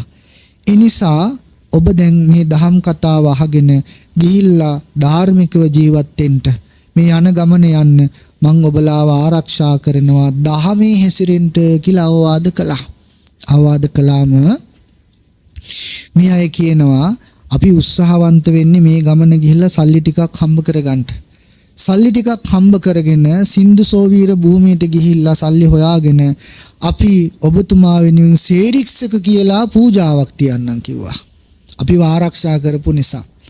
එතකොට මෙයා කියනවා ඔය සේරික්ෂක කියන පූජාවල් කරන්න යන්න එපා. ඔය විරඳ පිරිස අතරේ ඉන්න උපාසකේ ඕ බොහොම බහුශ්‍රුතයි, සිල්වන්තයි, ශ්‍රද්ධාවන්තයි, ත්‍යාග සම්පන්නයි, සුපසීල කෙනෙක්, විචක්ෂණ බුද්ධියක් තියෙනවා, ප්‍රීතිමත් සිතින් ඉන්න නුවණ තියෙන කෙනෙක්. එයා දැන බොරු කියන්නේ, සත්තු මරන්නේ, රහමින පානය කරන්නේ, කාමයේ වර්ධව හැසිරෙන්නේ, වැඩිහිටියන්ට ගරුසරු කරනවා, කීකරු විනීතයි. ඒ වගේම අම්මා තාත්තට සලකනවා, ධාර්මිකව හම්බ කරනවා. අම්මා තාත්තට සලකලා ඉවර වුණාට පස්සේ එයා මරණ පැවිදි භාවයටපත් වෙන්නයි ඉන්නේ. ආන්න එයාට කියලා ධර්මයේ හැසිරලා සිල් සමාදන් වෙලා පින් දහම් කරන්න කියලා මතක් කළා. එතකොට ඇහුවා කවුද ඒ කෙනා? අපි අතර ඉන්නේ කෙනා කවුද? මොකක්ද යාගේ නම? මොනව කරන කෙනෙක්ද? ආන්න එයා තමයි ඔබලාගේ හිස බාන්නේ. කරන වෑමියා. එයා සඳහන් කරනවා අනිවාර්යයෙන්ම අම්මා තාත්තට සලකලා ඉවරනාට පස්සේ පැවිදි භාවයටපත් වෙනවා. ආන්න එයා මුල් කරගෙන පින් දහම් කරන්න කියලා මතක් කළා, අනුශාසනා කළා. ඉතින් ඒ අනුව ඒ කෙනා මුල් කරගෙන ඒ වෙළඳ පිරිස හිටිය කෙනා මුල් කරගෙන තුනුරුවන් සරණ ගිහිලා මේ හැම කෙනෙක්ම පින් දහම් කරපු බවත් සේරිස්සක නමින් සඳහන් කරනවා. පිරිවෙනක් සකස් කරලා ගොඩාක් පින් දහම් කරන්ට යෙදුනා කියලා ධර්මයේ එහෙම නැත්නම් මේ විමානවත්වයේ සඳහන් වෙනවා. දැන් අපි මෙතනින් තේරුම් ගන්න ඕන එකක් තමයි පින් දහම් කරාම අපිට යන සංසාර ගමනේ සැප විපාක අපේ ජීවිතවලට ලැබෙනවා පින්වතුනි. ඒ සැප විපාක කොච්චර ලැබුණත් අපි ඉන්නේ සංසාරේ. ඒ නිසා මේ පින් දහම් කර සැප ලබා සංසාර ගමනක යන්න නෙවෙයි අපි උත්සාහවන්ත වෙන්න ඕන. අපි උත්සාහවන්ත වෙන්න ඕන පින් පුරන ගමම්ම අපේ ජීවිතයේ ප්‍රඥාව දියුණු කරගන්න. සංසාරේ අපි ගොඩාක් පින් කරපු අය, පිනට හුරු අය. ඒ නිසා පින තිබිලාම විතරක් මදි පින්වතුනි මේ සංසාර දුකින් නිදහස් වෙන්න. පින් කර යන අපිට ලැබෙන්නේ ඇස කන නාසය දිව ශරීරයේ මනස කියන ආයතන ටිකනේ. අපි ප්‍රඥාවන්ත වෙන්න ඕන. පිනෙන් ලැබපු මේ ජීවිතේ ඇස කියන්නේ අනිත්‍ය වෙලා යන එකක්. ඇසින් දකින්න රූප අනිත්‍ය වෙන රූප. ඒ රූප ඇසින් දැකලා රූප හඳුනගන්න සිත අනිත්‍ය වෙලා යනවා කියන එක තේරුම් ගන්න පුළුවන් ප්‍රඥාවක් අපි තුල උපද්දව ගන්න ඕන. අපිට සංසාර නොතුබුනීම පින්වතුනි ඔය ප්‍රඥාව. පිනින් අපිට කනක් ලැබෙනවා. ඒ කනට ඇහෙන ශබ්ද අනිත්‍ය වෙනවා. කන අනිත්‍යයි. ඒ කනත් ශබ්දයක් නිසා හටගන්න සිතත් අනිත්‍ය එකක්. එහෙමනම් පින්වතුනි මෙන්න මේ කතාව අපි තේරුම් ගත්තේ නැත්නම් නැවතත් අපිට ඇස් කන් ආදී ලැබි දුකකටම වැටෙන්නේ සංසාරේ. එහෙනම් ඔබේ ජීවිත අස්සේ මේ සේරිස්සක විමාන වස්තුව අනුව අපි තේරුම් ගන්න ඕනි පින්දහම් කරනකොටත් හරියට පින්දහම් කරන්න ඕන. නැත්තම් අර සේරිස්සක විමානේ උපන්න දිව්‍ය පුත්‍රයා වගේ තනියෙන් කවුරුවත් නැති තැනක යාට ඉපදෙන්න සිද්ධ වුණා. ඉතින් සඳහන් කරනවා මේ විමාන වස්තුවට අනුව ඊළඟට අර හැමදේම හරියට කරලා සකස් කරලා සියාතින් දන් දීලා ගෞරව සම්පයුක්තව දන් දීලා ඉවත නොදාන දේවල් දන් දීලා උත්තර දිව්‍ය පුත්‍රයා දිව්‍ය ලෝකෙ ගියානේ. එයා අපේ කාශ්‍යප එහෙම නැත්නම් කුමාර කාශ්‍යප මහරහතන් වහන්සේ ආදී උත්තමයන් වහන්සේලා මුණ ගැහිලා ධර්මය අහලා ධර්මය අවබෝධ කරගත්ත බවත් සඳහන් වෙනවා. ඒ විතරක් නෙවෙයි අර පිරිසේ හිටපු කරණ වෑමියා. එයා තමයි සම්භව. එයත් පසු කාලීනව අම්මා තාත්තට සලකලා පැවිදි භාවයටපත් වෙලා අරහත්ත්වය අවබෝධ කරගෙන මේ සසරෙන් නිදහස් වුණා කියලා ධර්මයේ සඳහන් වෙනවා. දැන් මේ අහන හැම කෙනාම මේ දහම් කතාව ඇතුලේ ධර්මය අවබෝධ කරගෙන නිවුණ අය බවට පත් වෙලා. ඒ මොකක් නිසාද? ඒගොල්ලන්ගේ ජීවිතවල පින බලවත් කරන්නාseම, පිනෙන් ආඩ්‍යවන්නාseම, පිනෙන් පිරෙන්නාseම ප්‍රඥාවන්තව තමන්ගේ ජීවිතේ ගත කරන්න කටයුතු කළා. අර මුලින් කතා කරපු විදිහට අපිට ලැබුණා මේ තියෙන ඇහැ ගැන හිතන්නකෝ. මේ ඇහැ අපිට තනියෙන් තියෙනවා වුණාට බාහිර තවස් දහස් ගාණක් තියෙනවා.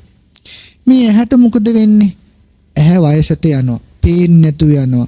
රෝග හට ගන්නවා. එතනම තියෙන්නේ ඇසේ අනිත්‍යතාවයනේ. ඒ ඇහින් දකින්න රූප ගැන හිතලා බලන්න. ඒ රූපත් දවසින් දවස මොකක් වෙනවද?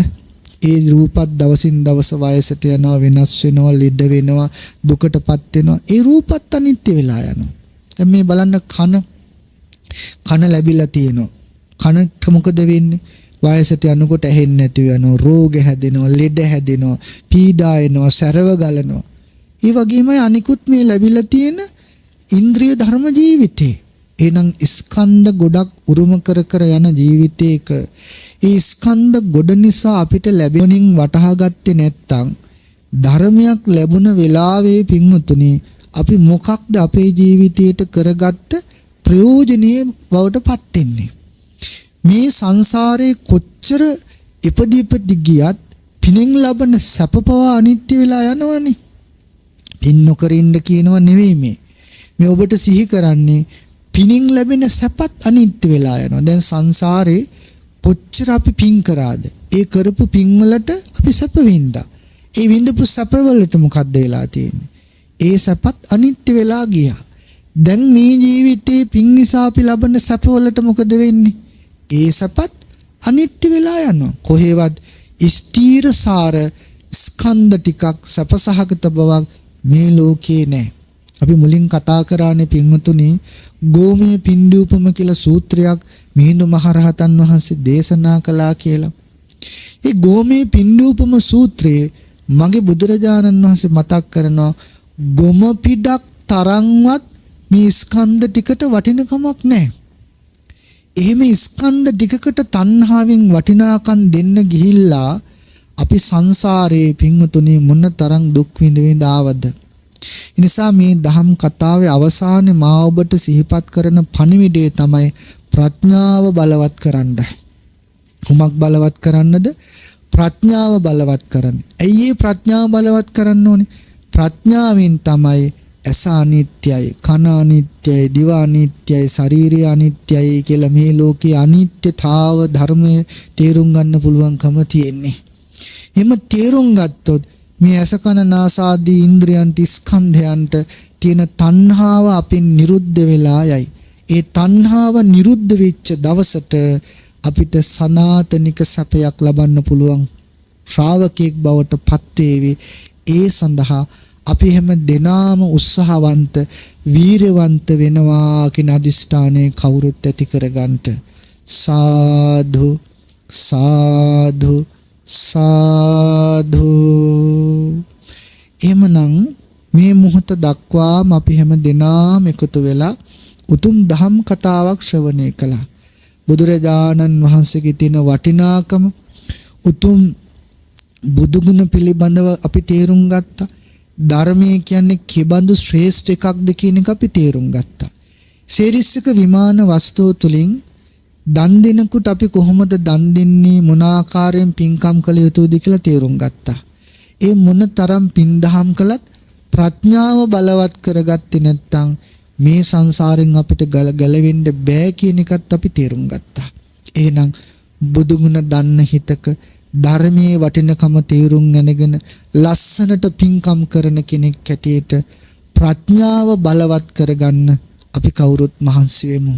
රැස් කරගත්තා වූ කුසල ධර්මය ප්‍රථම කොටම පලාත් බහාර දෙවියන්, සුමන සමන් දෙවියන් ඇතුළු කොට ගත්තා වූ ඉන්ද්‍රෝපේන්ද්‍රාදී සමස්ත දිව සමූහයා අනුමෝදන් වෙත්වා. ඒ හැම දිනාටම උතුම් නිවනට පාරමිතාවක්ම වේවා. ආකාසට්ඨා ච බුම්මට්ඨා දේවානාගා මහිද්దికා පුඤ්ඤන්තං අනුමෝදිත්වා චිරං රක්ඛන්තු බුද්ධ ශාසනං. ආකාසට්ඨා ච බුම්මට්ඨා දේවානාගා මහිද්దికා පුඤ්ඤන්තං අනුමෝදිත්වා චිරං රක්ඛන්තු බුද්ධ දේශනං. ආකාසට්ඨා ච බුම්මට්ඨා දේවානාගා මහිද්దికා පුඤ්ඤන්තං අනුමෝදිත්වා චිරං රක්ඛන්තු නං පරන්ති. අද දවසේ මේ සිද්ධ කරන්නට යෙදුන ධර්ම දේශනාවේ දායකත්වය අරගෙන කටයුතු කරන පිළියන්දල සිද්ධමුල්ල කුඩාමාදුව පාර සංඝාරාම අංක 29 දී නිවසේ පදිංචි එච්.එම්. විජේකෝන් මහතා, නිශාමලී අත්තනායක මහත්මිය, එච්.එම්. වියත්මා විදුමිනී දියණිය, එච්.එම්. සෙසත්මා පියමිනී දියණිය, පුබුදුනී පත්මකාන්ති විජේසිරි මහත්මිය, රිසින්ද්‍ර රනුල්‍යා අත්තනායක රිසින්දී රනුල්‍යා අත්තනායක දියණිය, සිතුන් නෙත්මින අල්ලිස් අත්තනායක පුතුණුවන්, දෙමාපියන් ඇතුළු පවුලේ පිරිස සහ අතුරුගිරියේ ලෙක්ටරස් හි පදිංචි විශ්‍රාමික ගුරුසීලා කරුණාරත්න මහත්මිය කියන පිරිස දායකත්වයේ දරනවා. නිශාමලී අත්තනායක මහත්මියගේ සදැහැති අරමුණ දරුවන්ගේ අධ්‍යාපන කටයුතු සාර්ථක වේවා, ගුණ නුවණින් දියුණු වේවා යයි ප්‍රාර්ථනා කිරීම. පූජ්‍ය මීතලාවේ විනීත ස්වාමින් වහන්සේ, පූජනීය බ්‍රාහ්මණගම මුදිත ස්වාමින් වහන්සේ, පූජනීය දිගන සුගතවංශ ස්වාමින් වහන්සේ, පූජනීය පිළියන්දල ධම්මික ස්වාමින් වහන්සේ, පූජනීය බණ්ඩාරවල සද්ධානන්ද ස්වාමින් වහන්සේ ධර්ම දේශනාව සිදු කරන්නට යෙදුන ධර්මදේශකයන්න් වහන්සේ ඇතුළු ලොව ධර්මයේ බබලවීමට කටයුතු කරන සිළු යතිවරයන් වහන්සේලාට දීර්ඝායුෂ ප්‍රාර්ථනා කිරීම. 2025 ජනවාරි 5 වෙනි දින හදිසි අනුතරකින් පරලෝ සැපත් චන්මික දිනේෂ් කුමාර අල්ලිස් අත්තනායක මහතාට පුණ්‍යානුමෝදනා කරන්න බලාපොරොත්තු වෙනවා. 2024 මේ මාස 3 වෙනි දින පරලෝ සැපත් කරුණාධාර අල්ලිස් අත්තනායක මහතාට මේ පින් අනුමෝදන් කරන්න බලාපොරොත්තු වෙනවා. එච්.එම්. විජේකෝන් මහතාගේ දෙමාපියන් වෙන වයි.එන්. කුමාරිහාමි මෑණියන්ට සහ එච්.එම්. ටිකිරි බණ්ඩා පියතුමාටත් එච්.එම්. සෙනවිරත්න සොහොයුරා ඇතුළු සියලුම පරලෝසපත් ඥාතීන්ට මේ කුසලයේ මේ පින් අනුමෝදන් කරන්න බලාපොරොත්තු වෙනවා. මේ පින්කමට දායක වූ සියලු දෙනා නමින් මියගේ සියලු ඥාතීන්ට පින් අනුමෝදන් කරන්න බලාපොරොත්තු වෙනවා. සිලා කරුණාරත්න මහත්මියගේ සදැහැති අරමුණ පරලෝසපත් එච්.ඩී.අයි කරුණාරත්න පියාණන්ටත්, එස් විලේගොඩ ලේනගේ මෑණියන්ටත්, බී.ජී. ප්‍රේමරත්න ස්වාමි පුරුෂයාටත්, නිමලා කරුණාරත්න සහ සිසිලා කරුණාරත්න සොහොයුරියන් දෙදෙනා ඇතුළු පරලෝසපත් සිළු ඥාති මිත්‍රාදීන්ට පුණ්‍යානුමෝදනා කරන්න බලාපොරොත්තු වෙනවා. එහෙමනම් නම් සඳහන් කළේ දායකත්වයේ දරන හැම දෙනාගේම නමින් මිය පරලොවගේ සිළු ඥාති සමූහයාටත්, ධර්ම ශ්‍රවණය කළා වූ ඔබ නමින් මිය පරලොවගේ සිළු ඥාති සමූහයාටත්, මා නමින් මිය පරලොවගේ මාගේ ආදරණීය පියාණන් ඇතුළු හැම දෙනා නමින් මිය පරලොවගේ සිළු ඥාති සමූහයාට මේ පින අනුමෝදන් කරමු. සසර සෝපත් කර ගනිත්වා. හැම දෙනාටම නිවන පිණිසම මේ පින උපකාර වේවා කියලා ප්‍රාර්ථනා කරගෙන පුණ්‍යානුමෝදනා කරමු. ඉදං මේ ඥාතීනං හෝතු සුඛිතා හුන්තු ඥාතයෝ. ඉදං මේ ඥාතීනං හෝතු සුඛිතා හුන්තු ඥාතයෝ. ඉදං මේ ඥාතීනං හෝතු සුඛිතා හුන්තු ඥාතයෝ.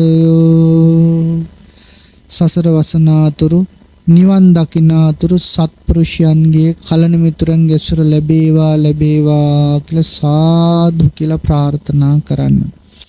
ඒ වගේම රැස් කරගන්නට යෙදුන සිළු කුසල ධර්මයන් ටීවී දිදුල මාධ්‍ය ජාලේ නිර්මාතෘ අති ගෞරවාස්පද අවසරයි මාලිගාවේ ලස්සජි ලොකු ස්වාමින් වහන්සේ අනුමෝදන් වෙත්වා. නිදුක් වේවා, නිරෝගී වේවා, සුවපත් වේවා, කායික මානසික සැනසෙල්ල සැලසේවා.